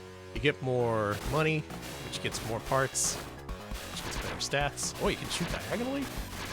Does the computer know you can do that? I don't think it does.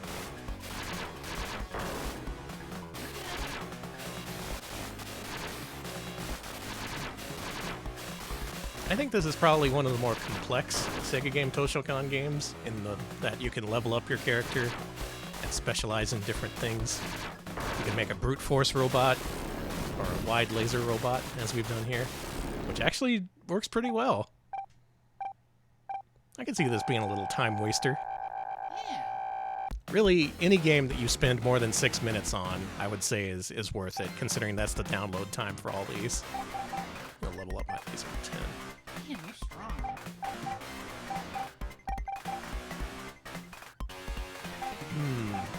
Let's get the good-ass laser. Okay. Kaku-san means good-ass, right? Yeah. Okay, here we go. Oh! This dude's fucked. Come here, fuckbot. I'm gonna fuck you. Got fucked, huh? Fucked. In the end, I was the fuckbot. Game over. Oh, it means scatter. I see. Oh. Probably should have looked that up. Robot Battler. Pretty interesting. Pretty interesting. Now this next one, is a pretty fascinating game in my estimation. Alex, tell me if you can tell what game this is. This is Fatal Labyrinth, right? Good guess. Didn't even have to see 1 second of gameplay. I mean, it's called Labyrinth of Death, so... Shi no Meikyu, yeah, Labyrinth of Death. Later brought over to the States as Fatal Labyrinth. Love this game. Most people will tell you that this is 1-for-1 with Fatal Labyrinth. Like, it's like Columns or Flicky, like it's identical to the cartridge release. Those people are wrong. Okay, what's different? Well, Sorry, Alex, I got excited. Shi no Meikyu is actually like a prototype version of Fatal Labyrinth. Really? This is missing a lot of stuff from the final game. It's very bare, very simple. But let's go into it. See what this is all about.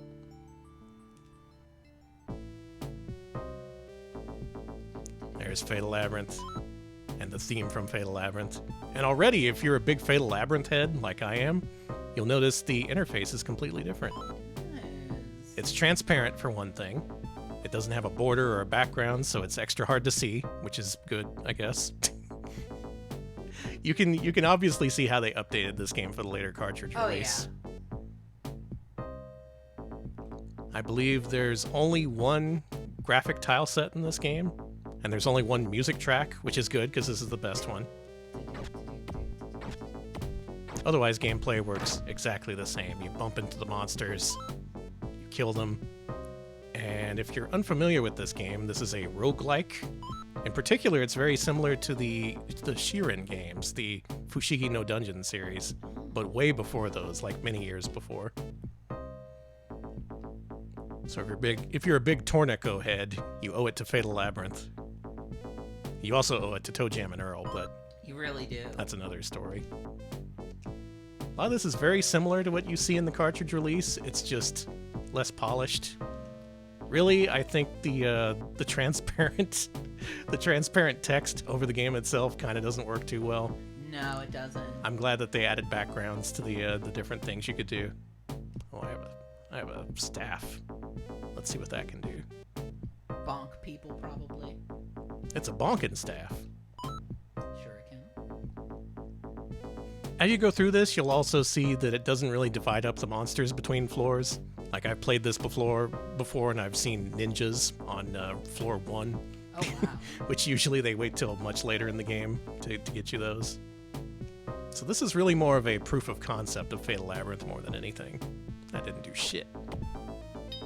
Yeah, but floor. I'd say this would be worth 800 yen. I'd say so. Yeah, there's the ninjas already on floor Oh 1. my god. And already they're casting sleep magic, which sucks. Oh wait, no, they're not casting magic. That was the sound of the slimes multiplying. Dude, they got multiplying slimes and ninjas on floor 1. Get fucked.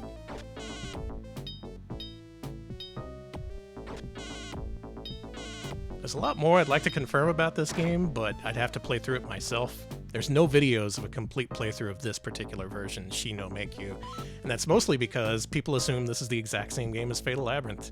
It's not. There's no opening town sequence, for one thing. Yeah, I was gonna say, where's the town? They had to do a lot to cram this into a mere 2 megabits, and it's kind of impressive that they did. Also, there's the fact that a lot of the generated floors, and they are randomly generated, tend to be like these aimless, snaking hallways instead of the big rooms that actually have stuff in them. Yeah, yeah. So I appreciate this as like a prototype version of Fatal Labyrinth. But as it is, there is definitely a better way to play this. That's a hidden door. I don't know why I said it like that. Did you know? I was gonna say, that's like Alex's voice. Let's use this. Oh, teleporter scroll. Cool. How about this one? It didn't do anything. Nice. Oh, you're hungry. Oh, I'm out of food. I wonder if this has my favorite mechanic from Fatal Labyrinth, which is you can eat yourself to death. If you get over 100 food, it says, I'm stuffed, and then you just die right on the spot. I felt like that sometimes. I've done that before when Yeah, I like eat at Cheesecake Factory. Yeah, like at the Chinese buffet. I'm stuffed, and then you just die. I need to take you to Cheesecake Factory. I want to go to Cheesecake Factory. Do There's they have randomly generated dungeons there? No, they do have randomly generated cheesecakes, though. Oh. They're different every time. Mm-hmm. Let me get some of that food. Anyone in here play Fatal Labyrinth? Is it just me? I know Dino is among the Fatal Labyrinth faithful, but there's not many of us. Most people nowadays will rather play the Shiren games or the Tornicos. I get it. And I get it, but there's something about Fatal Labyrinth, you know? Maybe it's just the music I like so much. It's a good track. Roguelike where the potions are cheesecakes. Exactly. Oh yeah, Dragon Crystal. Yeah. The follow-up Dragon Crystal for Game Gear and Master System is really good. Hey, Dragon Crystal is so good. I like that game. So that's like an evolved version of Fatal Labyrinth, which itself is an evolved version of this. So keep that in mind. It's not one for one the same thing. Shi no Meikyu is a different game. All right, Alex. All right, it's time. We've beaten around the bush for too long. There is one very famous Sega Mega Modem exclusive. Now we're going to cover, in a little bit, we're going to cover the compilations that eventually had a lot of these games re-released as part of them. This is not one of those. This game was never compiled, never re-released. It was put deep in the Sega archives where it has never emerged ever since. But luckily, someone got a hold of... They found some way to dump this, and now we're able to play Sonic Eraser. Alex, you ever play Sonic Eraser? No. You're about to. Here's your instructions. Got it.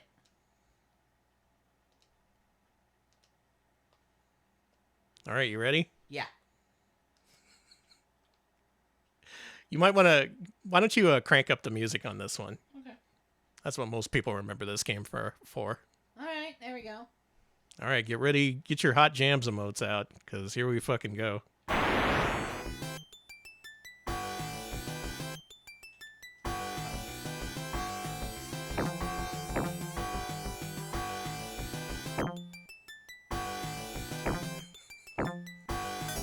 You ever hear this song before?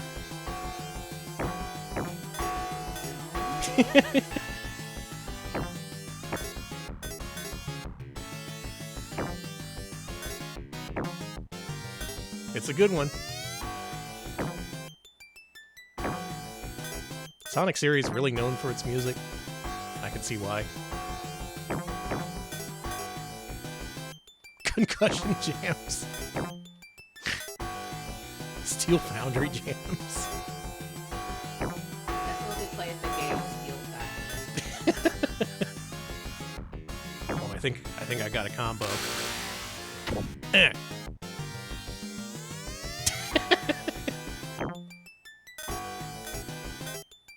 Oh, shit. I think I'm about to get got. No, I didn't do anything. Oh, well. I'm surprised. I've been getting a lot of combos. Sonic Eraser is hard, by the way. I'm gonna say something controversial. This is a really bad puzzle game. Like, I'm no expert on what makes a good block-dropping puzzler, but man, this ain't it. I like block-dropping puzzlers, and yeah, I don't like this. If you'll notice, there's no way to rotate the pieces. The piece, as it comes out from the top of the screen, that's what you have to place on the playfield. The only thing you can change is the arrangement of the different icons. I love that look on Sonic's face. And every time you attack, that makes the other player unable to even rotate the placement of the different pieces in their piece.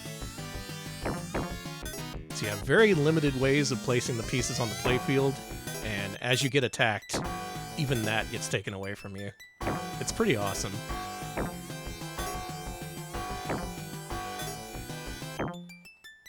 And the entire time this song is playing in the background, whether you're playing in one player or computer mode. Hey! Oh no, you're controlling my pieces now. Yeah, that's what. Yeah, you did that to me. I see. So it's not just the various different. You actually have different powers in this game than I remember, and all of them take more control away from the other player. That kind of rules. Chipped insane anchor. Clonk, Yes, clonk, it clonk, is. clonk. That's a great comparison. Yeah. I think you're gonna win this one. Ah! Oh boy, it's not looking good for the home team. Clong. Well, you should just get like they do baseball. Okay. Baseball's all about unity now. Ow! This is music to strip at the baseball stadium, too. If they started playing this at the baseball stadium, to be fair, I would go apeshit. I'd probably start rending my clothes and whatnot. Get punched. Get punched! So there's a lot of things I like about this game. One is the fact that there's no selectable or alternate characters, you're just Sonic versus Sonic. Even in the versus CPU mode, it's just the same Sonic sprite punching itself. Stop hitting yourself, Sonic. What are you doing? Stop hitting yourself. Yeah, play this maximum volume on your TV in the 90s, making your parents regret they ever bought you a Sega Genesis.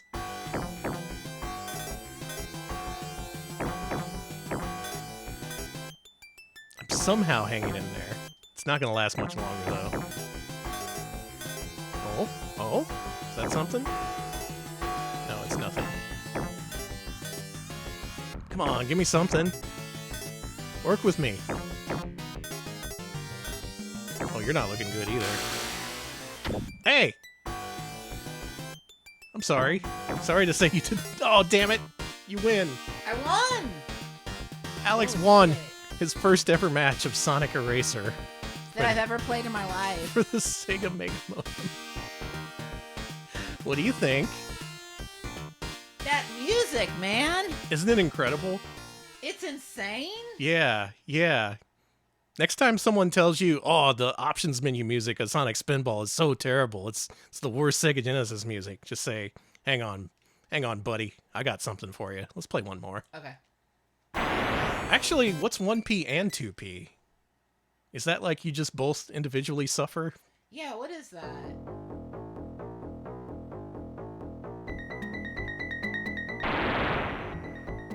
Huh? Doubt? Oh, you both have different gameplay modes. There's more to this game than I thought. And there's a different soundtrack, too. Did anyone know about this? Has anyone ever played this with a second player before? Oh, Doubt sucks. It changes one of your items to something else. Oh, that does suck. This really sucks. This is a really bad mode. Meanwhile, Round seems to be a sort of puzzle-based mode. Like the puzzle mode you'd see in Tetris Attack or something.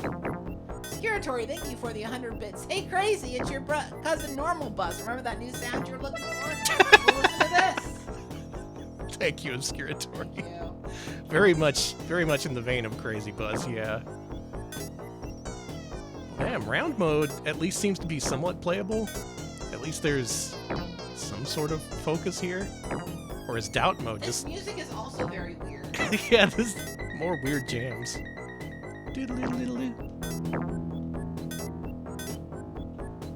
Time to make some music at the Music Factory.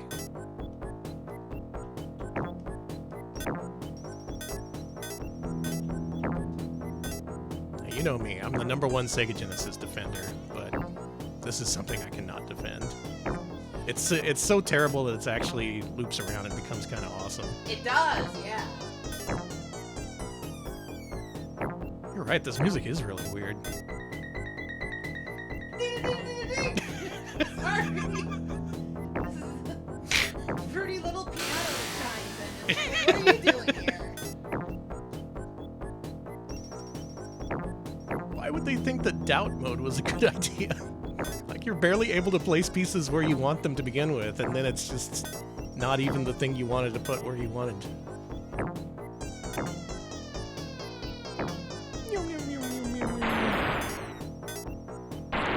What's another gameplay mode?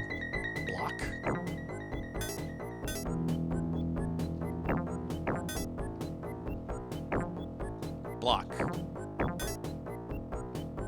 Is it creepy or wet? It's a good game, sir.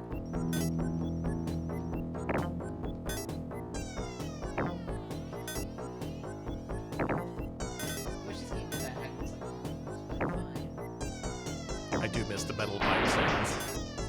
Let me see what normal mode is.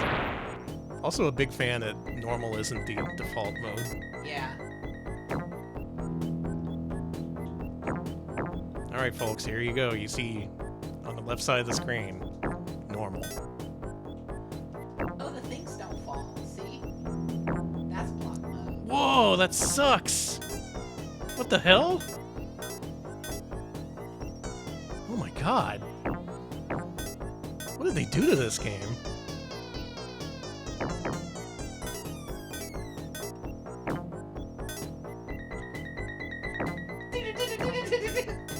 Sorry, it gets me every time. Maybe if you play the Phantasy Star 2 text adventures, you'll learn about the biological experiments that led to this game.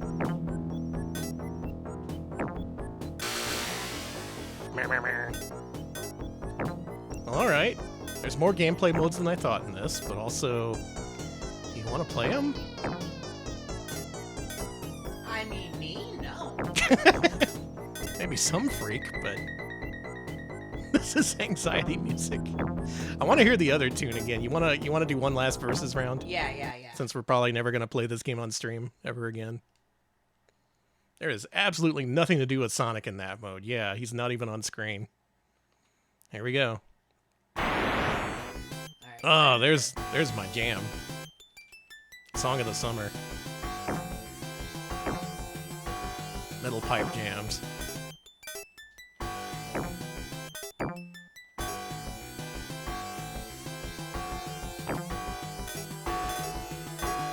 Eventually we're going to see some compilations, like I mentioned, where almost all of these games were eventually re-released in some form, no matter how obscure. But this game never got re-released. A lot of these games had multiple chances on multiple platforms, but every time Sega passed on re-releasing Sonic Eraser. I wonder why. Sega loves making Sonic compilations. What's the deal? Oh, get spin dashed.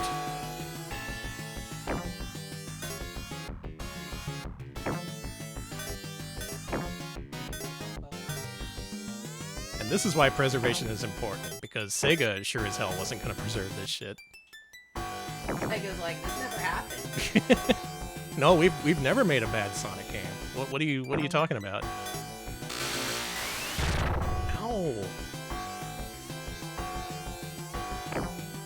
Oh, you're in control of my pieces now. But does it really matter? Yeah, the one part where they suddenly decide to pitch up the pipe noise is really funny. Clong, clong, clong, clang.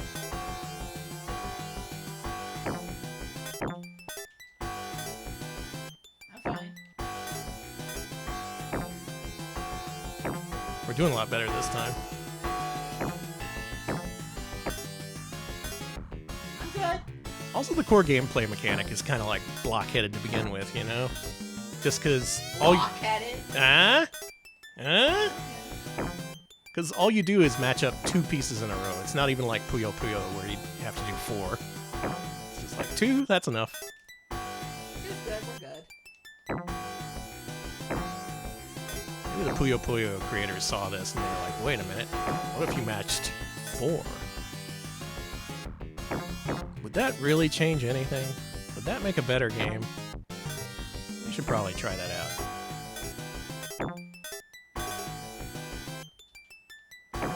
We had a nice big fat match, but didn't get shit for it. Except for a spin ball to the face. No! Too fast! I'm fucked!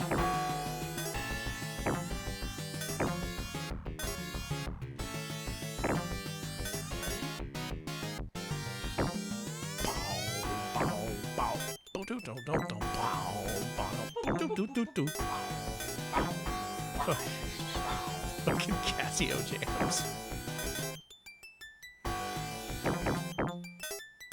And there's fun stuff like the occasional question mark piece where it's just like, I don't know. Have fun. What's gonna be on the playfield? Your guess is as good as mine.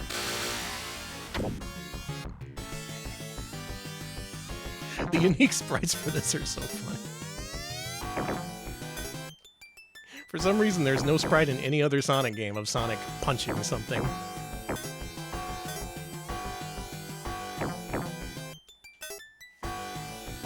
Atari Games Core? Yeah, they're very much like the Atari Gong of Doom in their arcade games. Like, yeah. Feels like you're gonna start up a game of Hydra or some shit. Get ready to play Guardians of the Hood. Bong!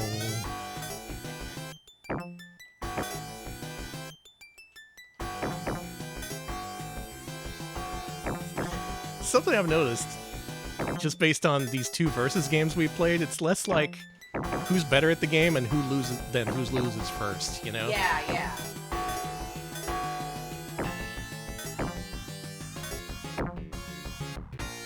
Well, you win again. I won! Alex is the ultimate champion of Sonic Eraser. Alex, congratulations, you are Thank you. the Sonic Eraser. I Sonic erased my enemies. I do recommend if you want to play this game, play the versus CPU mode. If you win 1 round, you get credits. That's the end of the game. They didn't program any other characters for you to fight against. You just fight 1 round against the computer and it rolls the credits. I fucking love Sonic Eraser, dude. It's so shit. It's so shit. Sonic Eraser, big recommend on the Sega game Toshokan. Let's finish things off with Teddy Boy Blues. Game we saw at the top of the stream via the one surviving bit of footage from the Sega game Toshokan when it was still active. Totally around the audio like normal on that one. Yeah. That's cool. I'm excited. Let's play some Teddy Boy Blues. Who knows Teddy Boy Blues? This was on Master System, originally an arcade game. And this is an enhanced Mega Drive port that was not released before it came to the Sega game Toshokan. Like 16 Tons, it's a multi-scrolling, all-looping game where there's these very short levels that infinitely loop on each other. You shoot the enemies and they become small, and then you collect them. Something I thought was always kind of weird about this game, you know? Like, why do you have to collect them? If you let the small enemies stay around too long, they start to eat away at your timer. So they eat time? Yeah, they eat the concept of time. Fascinating. I should let that happen. Check out what that little dude's gonna do in a second. It's pretty twisted. So this basically concludes our Oh, lineup he does eat your time! of the Sega Game Toshokan games. What do you think, Alex? I think some of these were Sonic Eraser, and then some of these were Fatal Labyrinth, so really the best of all worlds, from the jankiest shit I've seen to one of my absolute favorite games. So. Yeah. I Not everything was a like the winner. text adventures, too. Yeah, the text adventures are awesome. Really, they were constrained by the file size most of all. Most Sega Genesis games, at their minimum, even the launch era games, were like 4 megabits, and all these games had were half of that. So it's really kind of impressive that they delivered unique and original experiences at all, considering the limitations they were put under. We got a little bit more to show off, but this is the basic lineup of the Sega Game Toshokan as it was in 1990, 91, and 92. At the end, when the service went free, these were all the games you could download, from 16 Tons to Teddy Boy Blues. Again, not really that great in terms of like presentation or anything, but in terms of being the very first console downloadable games that were exclusive and unique and original, I think they did a lot with what they had.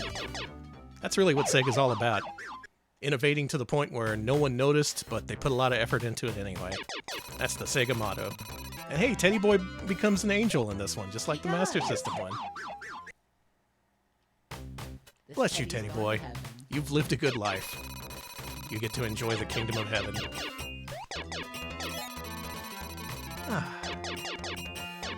The Sega Game Toshokan. Ahead of its time, and only a few thousand people experienced it back when it was new. But we got a little bit more to show off. Let's, like I mentioned at the top of the stream, the Sega Mega Modem was not just for the Sega Game Toshokan. It enabled online play in a select few games. Okay. Let's check out some of those. Starting with definitely not Advanced Dyson Yaku. I recommend never playing this game on stream because it starts with a full-screen digitized picture of Adolf Hitler and a digitized speech from him that ends with a crowd shouting Sieg Heil. It's really amazing, and also something you definitely want on your fun retro game stream. It's just amazing that it actually made it on the cartridge. Like, damn, holy shit, why'd they do that? Let's move on to something a little bit more stream-friendly, like Cyberball. I'm 100% telling the truth about that, by the way. You can find that out on your own, and not on the RetroPal stream. Cyberball is a cybernetic football game from Atari Games, released in arcades in the late 80s. Sega themselves reprogrammed it and brought it over to the Sega Genesis as the very first Sega Genesis football game. You might know that football became kind of a big deal on the Sega Genesis after a while, so the fact that Sega made the very first one is honestly kind of incredible. We're going to play as the Dallas Destroyers. Nice. I do like a lot of these names here. The Washington Punishers, the San Francisco Hitmen, Denver Dominators. Now, this is a game where you play as robots, and the conceit is that the ball is a bomb. And with every play, you have to cross the first down line in order to defuse it. And if you don't, it blows up.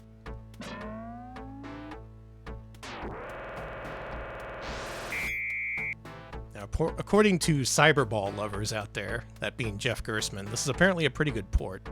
The NES version is bad, apparently. So if you want to play Cyberball, you want to play it on Mega Drive or the original arcade version. But the big deal about this one is that it was going to be compatible with the Telegenesis modem. Not just the Mega Modem itself, but the US version. In fact, if you hack the game, and this is on the cutting room floor for reference, you get to see this screen here. Alex, why don't you put up the Cyberball image on screen? Oh, hey. Look at that. That is the one extant screen of the Sega Telegenesis modem in action. And notice that the little hand dialer is a robot hand too. I like that. Oh, I like that. This is the only evidence in a US release Sega Genesis game that the Telegenesis modem was going to be a thing. So you can just imagine what the process would have been like, extrapolated from this screen here. You type in the number, you wait for him to call, and then you get to play some Cyberball, probably with a hell of a lot of lag. Personally, I don't like this game very much, but some people do. And if you wanted to play online, that was almost an option.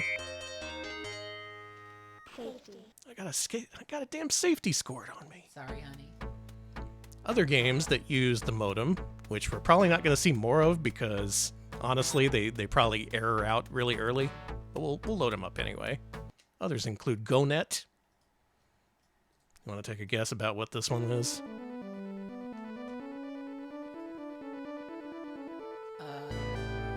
Checkers. Yep, nailed it. The very first checkers sim for the Sega Mega Drive. I like the intro at least. Intro's sick.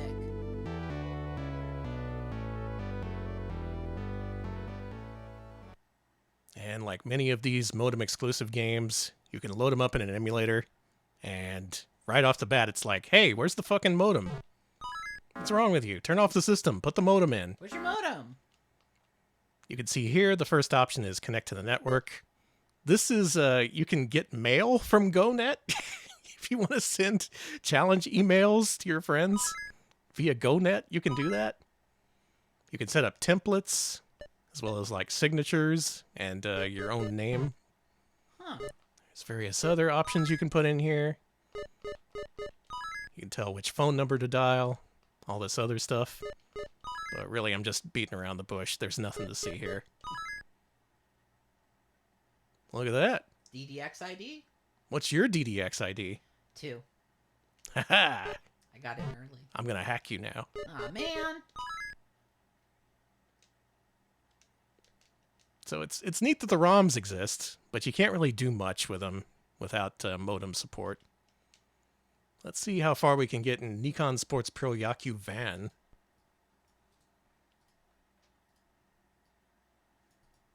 It says create mail. Oh, I could have sent mail to someone. Good faces. I love the faces.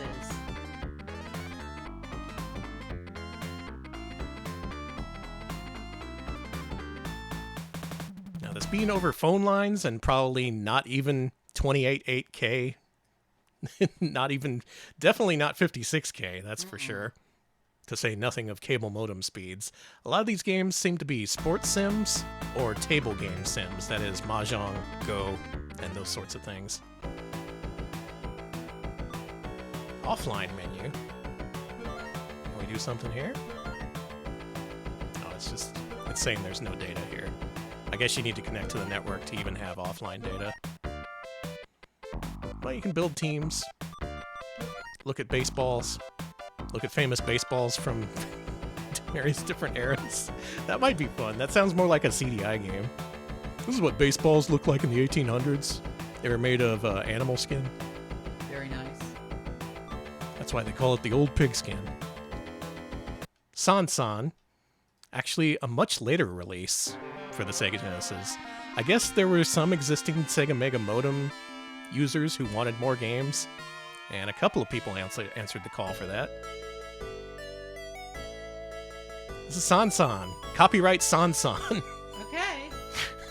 The company name is the same as the game title. As far as I know, this is a Go game.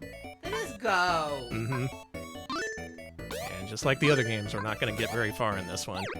You can send mail, you can set your options. Eventually you can play Go, but you need the modem attached. Shiking Joe, also another later era release. I guess they just felt bad for people, or maybe there was some kind of like demand for Mega Modem games. But Sunsoft kind of went all in. I don't think we're going to be able to play this one. Or? Oh, no, never mind. Okay. Special stage? Oh, hello? All right, okay, we're in. So this is not Mahjong. It's, what's that one fucking arcade game? BBH has played it, I'm pretty sure. But it's the style of Mahjong where you push the pieces around, and when you match up two pieces, they disappear. Not Shanghai. It had some stupid name. I know that doesn't help. Sokojong. Yeah, let's say basically. Sokojong. I think it might be Taipei, actually. Mr. Jong? Or, yeah, Mr. Jong. Maybe it's gone under different names, but, yeah, this is a Mahjong variant, but really it's more of a puzzle game in that you're matching up pieces. Supposedly this would have had some sort of online play. And the fact you're playing as a Jiangxi is pretty funny. Why are you a Mahjong zombie? What did you do in your life? Just love Mahjong that much? Here's the Mahjong head. Well, that's nice. This one's at least playable offline, even if I don't know what the hell I'm doing. And then finally, there's Sunsoft's Telltale series, which is a series of 2 entire games. There's Telltale Mahjong, which is this one. Died in a tragic Mahjong accident. Whoa, colorful. Okay. License from Chat Noir, let's go! Ooh, that's how you know it's a real one. Our favorite Mahjong system developer. They did like AI for various Mahjong games throughout the 80s and 90s. We covered it as part of PlayStation Year 1 once. This one, I think you can actually play this offline, but there is supposed to be an online mode that you mainly have to use. These are good faces. And guess what? It's Mahjong. That's Mahjong. That's a Mahjong.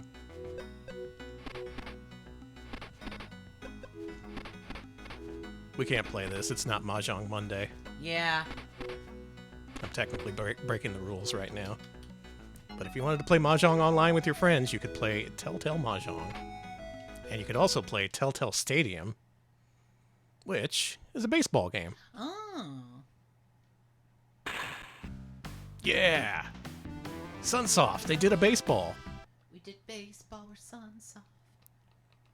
If you had the modem connected, you could do your telephone play. It literally just says telephone here.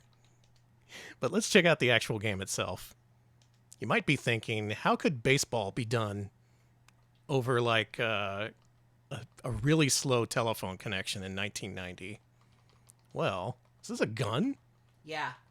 All right, we'll play as the guns. I think we're the Texas Guns. The triggers Okay. versus the options. Awesome. All right, we're the guns.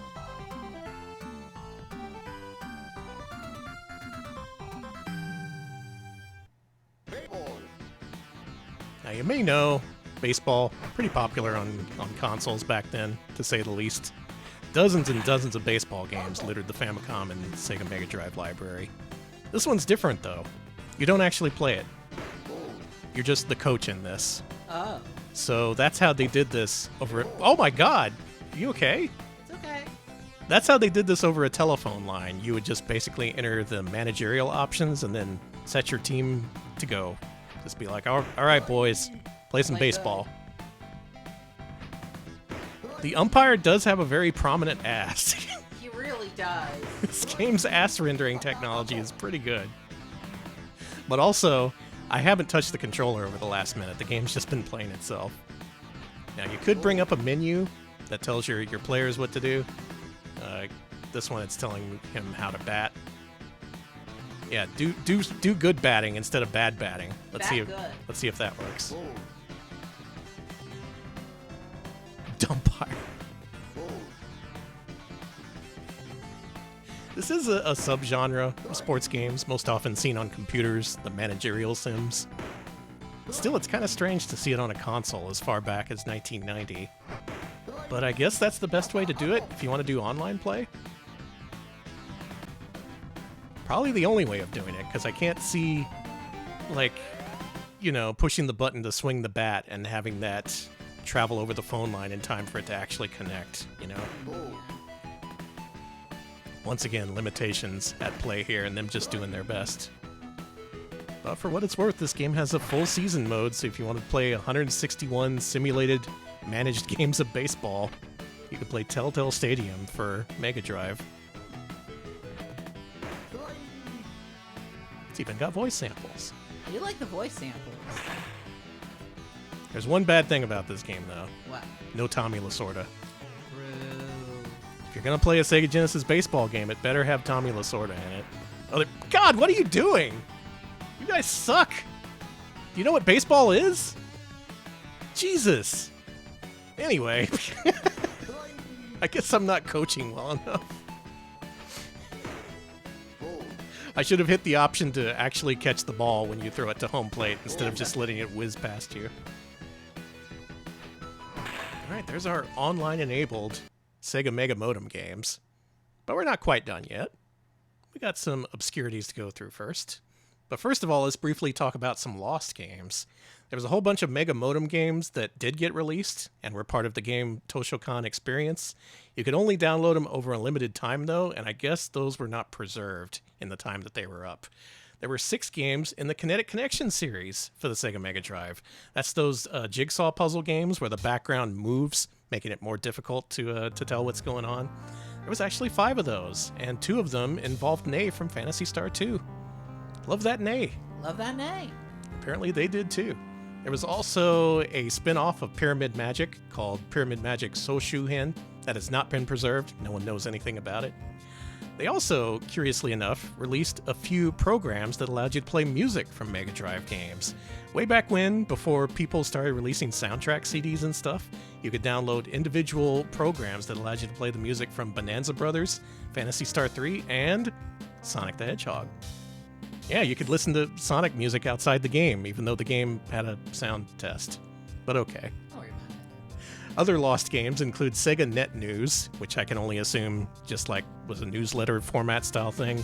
Told you about all the different goings-on within Sega at the time. And the final lost game for the Sega game Toshokan is a game called Taiketsu Columns, which was the subtitle of the released Columns 3. So I could only assume that was like a Fatal Labyrinth Shi no Meikyu situation where they were prototyping Columns 3 and that eventually got made into a cartridge release. Okay. That hasn't been found yet, unfortunately. But now, let's go to my favorite Sega system of all time. Yay! If you think I was going to miss an excuse to bring up the Sega CD, you are sorely wrong, mister. It's time to play some Sega CD compilations of the Game no Toshokan games. Let's play some Game no Kanzume Volume... No, actually, let's start with the Wonder Mega collection. Okay. Yeah, Columns 3, but without the guy. That was the key element missing from Columns 3, the Columns guy. Now, this BIOS screen is technically inaccurate because this disc was bundled with the Wonder Mega, which itself was a JVC-produced hardware variant of the Sega CD. And it was packaged with this game, which reuses the menu music from the Sega Classics collection for Sega CD. The Wonder Mega Game Garden. And what do we got here but Flicky, Pyramid Magic, and Paddle Fighter? Oh. Let's play a little bit of Pyramid Magic. Flicky is the exact same game you know before. It's Flicky. We don't need to go over Flicky again. You know Flicky, Chad. Paddle Fighter, also very much the same. If you know Paddle Fighter, you know the version here. But It this looks version, fancier. this version of Pyramid Magic is fancy. They fancied it up. Look at that. Now, as far as I know, this game is a compilation of the previous Pyramid Magic games, and it includes a Pyramid Magic editor, which itself was also released individually on the Game no Toshokan series, but was otherwise lost. But you can play it in full here. This lends itself pretty well to an editor, I think. It's a pretty simple single-screen puzzler. You just put down tiles, you test out the levels, and then you trade them with friends? I don't know. What do you think of my level? I think you should have put more effort into it. Sorry. Hey! I'm trying my best here. See what else is here on this CD. Hello? Video game? Alright. You're gonna freak out on me? That's fine. It's fine. Go ahead, freak out on me live on stream. Make yourself look foolish. Freaking Wonder Mega. What's so wonderful about you? I mean, it does have CD capabilities, and that's pretty wonderful. That is pretty wonderful. And this is getting off into the weeds just a little bit. But this is a quiz game, Quiz Scramble, that was later released on its own as Quiz Scramble Special on the Mega CD. So this is like a Shi no Meikyu Fatal Labyrinth situation. Oh. I really appreciate that they used the Toshokan platform in order to prototype games that later got full releases. Tiger identified. Fire. Launching missiles. Oh my god! What? The tiger's dead. And there's not much to see here, unfortunately, because as you may guess, it's a quiz game. But it's on your Mega CD, and that's what makes it special.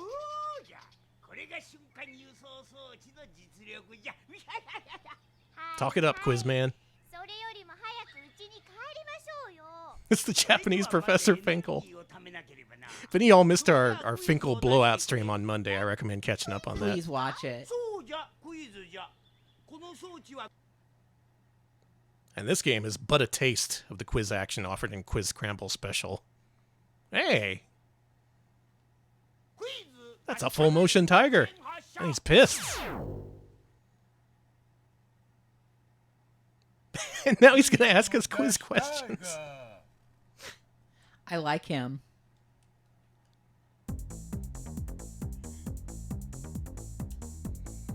Acrobat team.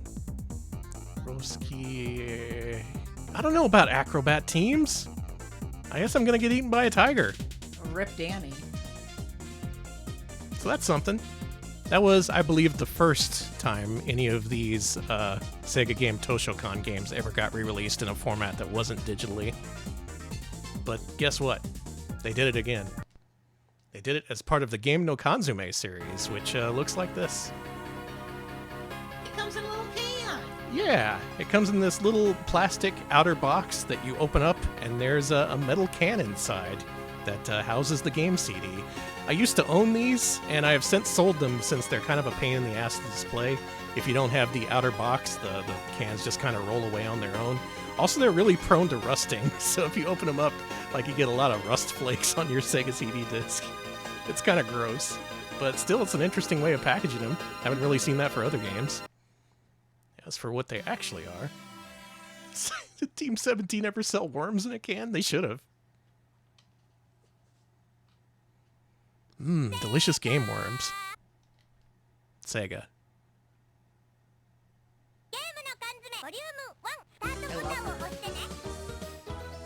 Way in 1994, long after people decided they didn't want anything to do with the Mega CD, Sega was like, alright, we'll throw you guys a bone. We'll re-release our Sega Game Toshokan series via a series of discs for the Sega Mega Drive. Of course, we got Flicky. You can't go without Flicky. We got Paddle Fighter, which was part of the Wonder Mega collection. And once again, you gotta have Pyramid Magic. Hyper Marbles gets a re-release, as does several of the Phantasy Star Text Adventures. So finally, these were free of the download servers. You could finally play them on a physical format that you didn't need to spend 6 minutes to download every single time.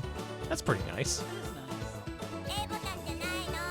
If you try to push any button other than start, she shit talks you.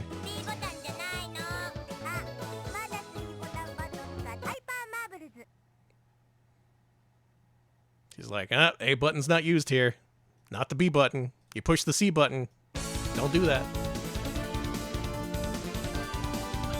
And do you hear that? Music's better. These games have been upgraded with CD audio.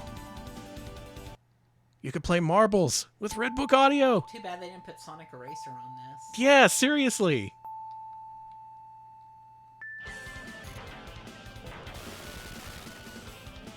Actually, is this CD audio?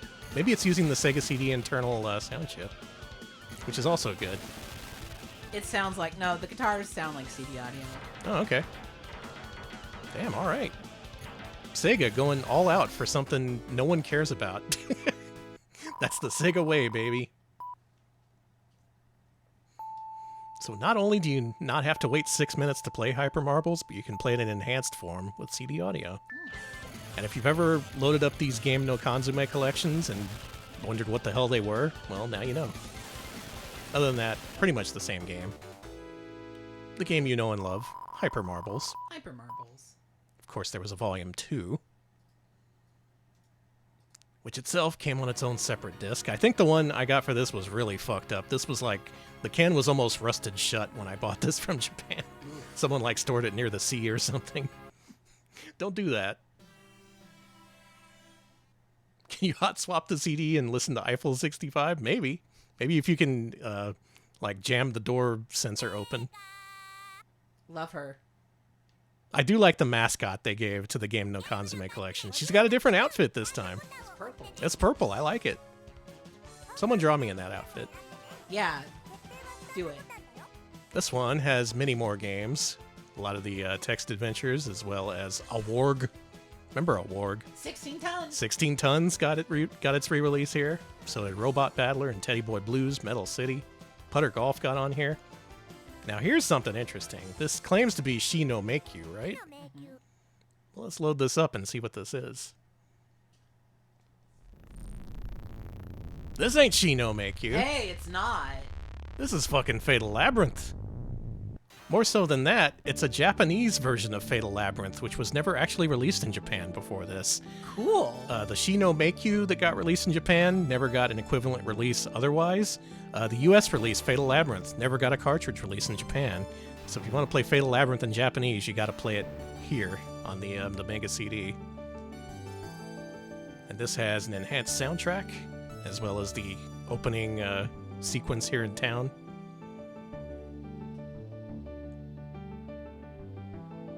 Sorry, Fatal Labyrinth with CD music is amazing. Yeah, it's kind of weird. I've played so much Fatal Labyrinth, it's weird to hear it with different music. So the game was weirdly split between regions. Like, only Japan got the weird prototype Shi no Make-You version. Only the US got the cartridge version of Fatal Labyrinth. But then, if you go into the freaking dungeon...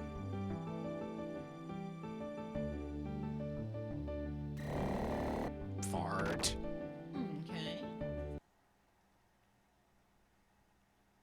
Where's the music? Yeah. Did they forget? I don't know if this is an emulation error or if it's really like this. I don't remember from what I played of the original disc on original hardware, but I'm pretty sure there just isn't music in this version. Which is a shame, because that's the best damn part of the game. It is. Who doesn't love the love theme from Fatal Labyrinth? Donk, donk, boom.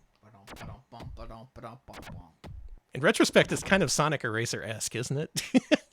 It's just with less clanging pipe noises. Yeah, it's a CD audio recording, but it's 4 minutes, 33 seconds. Yeah, the John Cage song, yeah. It's actually art you wouldn't understand. I gotta say, Fatal Labyrinth, even though it's in Japanese, so Japanese players can play it now, you really miss out without the soundtrack. You really do. That's kind of a shame. Still, there's other games here on the disc. I want to see if fucking, what's it called? If fucking 16 Tons has a CD audio soundtrack.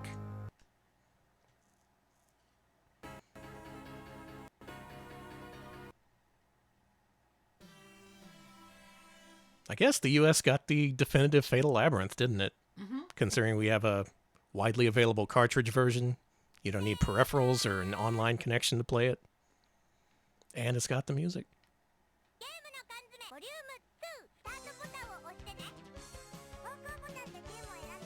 You better give me that CD audio for 16 tons.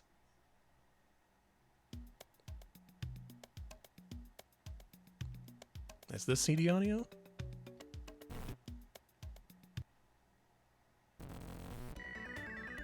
Nope. Ah, it's not. Damn. So some games got upgraded, some didn't. But really, I think all the Sega fanatics were just glad to see these games available in some form, other than the defunct Sega Game Toshokan collection. Got one more thing to show off. Okay. Because these games were re-released in yet one more form. And you know, I gotta hand it to Sega for actually acknowledging their past and re-releasing these games. Even as far back as back then, they didn't have to re-release these bullshit little download-only games. They could have just ignored them, just settled for the re-release of Fatal Labyrinth and Flicky and been done with it. But they went whole hog. And I like when companies go whole hog. I love it too. So there's one more whole hog collection that I want to show off before we end stream here tonight. But first of all, let me highlight the games that have never been released in any other form. So if you want to play these games, these ROMs of the Sega Game Toshokan series, you probably want to check these out. Games that were not re-released on their own include Megamind. Oh no, not Megamind. Not Megamind. You can only play that via the individual downloadable ROM. Also, Riddle Wired, unfortunately, never re-released in any form. The original version of Shi no Meikyu, you also got to play that in the original ROM format, because otherwise they updated it to be more like Fatal Labyrinth. And unfortunately, all you fans of Sonic Eraser, Sorry. that game never got re-released in any other form, so you have to get the ROM for that. Sega refuses to acknowledge it. They're never going to re-release it ever, no matter how much you beg for them. They're more likely to release Sega Sonic Brothers, that weird prototype arcade game, than they are to release Sonic Eraser.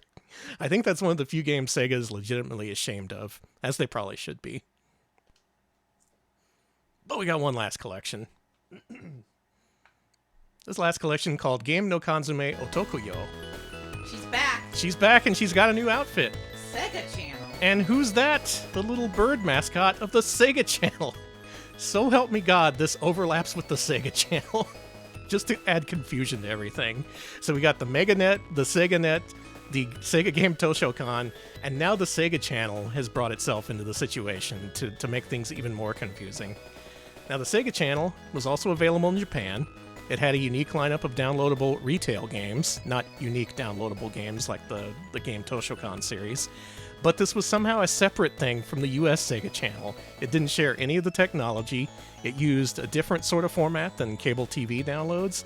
And it was just, I don't know, I've never seen it in action, but it's apparently its own separate thing that's unique from the US Sega Channel. It even has a mascot.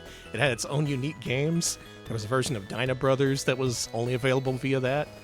And also available through that is this collection of old Sega Game Toshokan games. And this is the most comprehensive one of them to date. It includes just about every single one of them, except for the few that I just listed a couple minutes ago. Kiss Shot is actually in here as a secret game. If you highlight this game and push A, B, C, and Start together, you can play Kiss Shot. Otherwise, this is all the games you know and love just in one place. Nice. As for how this was released, I think it was, of course, via the Sega Channel, as it said on the title screen. This was also sourced from a Dream Passport disc for the Dreamcast. I don't know if that was a retail disc or a prototype version that just for some reason had this ROM in it, but that's where this ROM came from. And if you have the Japanese Mega Drive Mini 2, this is part of that collection too. I don't think the US Genesis Mini 2 unfortunately had this. We missed out on the great games like A Warg, as well as the Lunar games and Popful Mail. Thank you, Victor Ireland. I'm not mad. That's a story for another time, though. I guess we should end on A Warg. A warg. You might say this is an award-winning collection. Tell me, Sega USA and Sega Japan did the same thing in a completely different way? Yeah. Yeah. Sega repeating all their work at great personal and personnel expense for no real reason. Wouldn't be Sega if they didn't do that. All right, Alex, what do you think of the Sega Game Toshokan collection? Some interesting stuff here. I really liked how simple a lot of these were, but actually playable. I like 16 tons. 16 tons is great. I like that the plot of 16 tons is that the reason you're dressed like that is that you're a retired programmer and you're squashing bugs, and the bugs are movie monsters, and I think that's wonderful. That's pretty good. I really liked the Phantasy Star games. Actually, I do have those on my iPad, and I mean to check them out. You should play those. They're so good. God, and let me look at this. Listen, as shitty as the music was, Sonic Eraser is delightful. Sonic Eraser is a lot of fun to play with a friend, to spring on him, to be like, hey, you want to hear some good music? Yeah, no, interesting collection of stuff. Interesting to see what they did with so little file space, too. Yeah, that's really my takeaway from this. This was Sega trying to be as creative as they possibly could within the lowest possible file size limit. And somehow they managed to make these unique and, I would say, pretty memorable games. And I think to an extent they're probably pretty proud of them, considering how many times they re-released them in various forms. I do like that they somehow got intertwined with other failed Sega projects like the Mega CD and the Sega Channel. Like, this thing ain't going nowhere. All right, bring back the Game Toshokan series. Let's get all the fucked up, barely released video games all in one area. But that's really, it exemplifies Sega, in my opinion. When I think Sega, other people think Sonic the Hedgehog. Other people think, I don't know, Comic Zone or something. But I think of the creative spirit that really led them to making all these unique games for a very, very limited audience, knowing that they probably wouldn't succeed, and still doing their very best anyway. That's the Sega spirit, baby. And that's what I'm gonna take away from this. Because if nothing else, these games got spirit. They sure do. I'm done. I'm done talking about Sega. Y'all know my Sega leanings. You know about my Phantasy Star propaganda. And hopefully I've inspired you to check out this series on your own. I think it's pretty interesting that Fatal Labyrinth started off in a prototype form as like a downloadable game. Like, it's weird to think of how this pretty complicated roguelike was somehow compressed down into as little data as possible in order to transmit over a telephone connection. And then that eventually came out as one of my favorite Genesis games. A lot of stuff happened like that. Though all the Sega Game Toshokan games weren't as fully fleshed out or as memorable as the others, I think it's a nice little niche in the whole Sega library. And with that, we're done. Special thanks to Sonic and his famous eraser.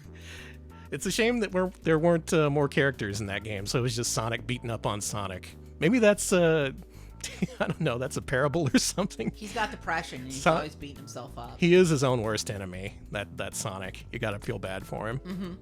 This week's stream was made possible by our patrons. It's because of how they voted that you saw what you just saw. The screens, the images in front of you, our patrons wanted to see it, and by God, we delivered. We delivered. Yeah, we put up various polls at various times of the week on the various Patreon. There's nothing various about it. It's the same. Go to patreon.com/retropals. If you're at the $5 tier, you get to vote to decide what we showcase during our showcase streams. I enjoyed this one. Thank you all for voting for the Sega Game Toshokan collection. And again, I want to emphasize, not called the MegaNet. That's a Brazilian thing. No, it's a Brazilian thing. All right, Alex, why don't you wrap us up? I'm going to look for Raid Target. We are also on YouTube, youtube.com/retropals. We post full-length highlights of our streams there. I was going to see what our latest one is, but... Jordan, yes! Thank you! I forgot. I keep forgetting. How can you forget Jorodon? They're so amazing. Chat, you will not forget Jorodon if you watch our latest YouTube video, so do check that out. That's if you want to see what would happen if a cat became a CEO. Just saying. We also have a Discord. Let me just drop that link in the chat. Join us on Discord to chat about games, make requests, chat to us, chat about pets, all kinds of good stuff on the Discord, if that seems like it'd be up your alley. And last but not least, we are on Blue Sky, retropals.biscuit.social. We post full length. That's YouTube. We post, you can follow us there to find out when we go live. We got new videos up on YouTube and all the RetroPals news you can use. My brain died. Mine too. Something about these games just put me into brain melty mode. Brain death, yeah. Love to have a nice melty brain for stream. Anyway, I had a lot of fun here tonight. Same. Thank you everyone for watching. We're leaving you with Lord BBH, who is playing, coincidentally enough, another Sega game starring a penguin. He's going for the retro achievements in Pengo, another classic Sega game starring a penguin. There's something about penguins in Sega. I gotta investigate one of these days. We'll get to the bottom of this. That's my promise. All right, thanks for watching. We'll see you later. See ya, folks.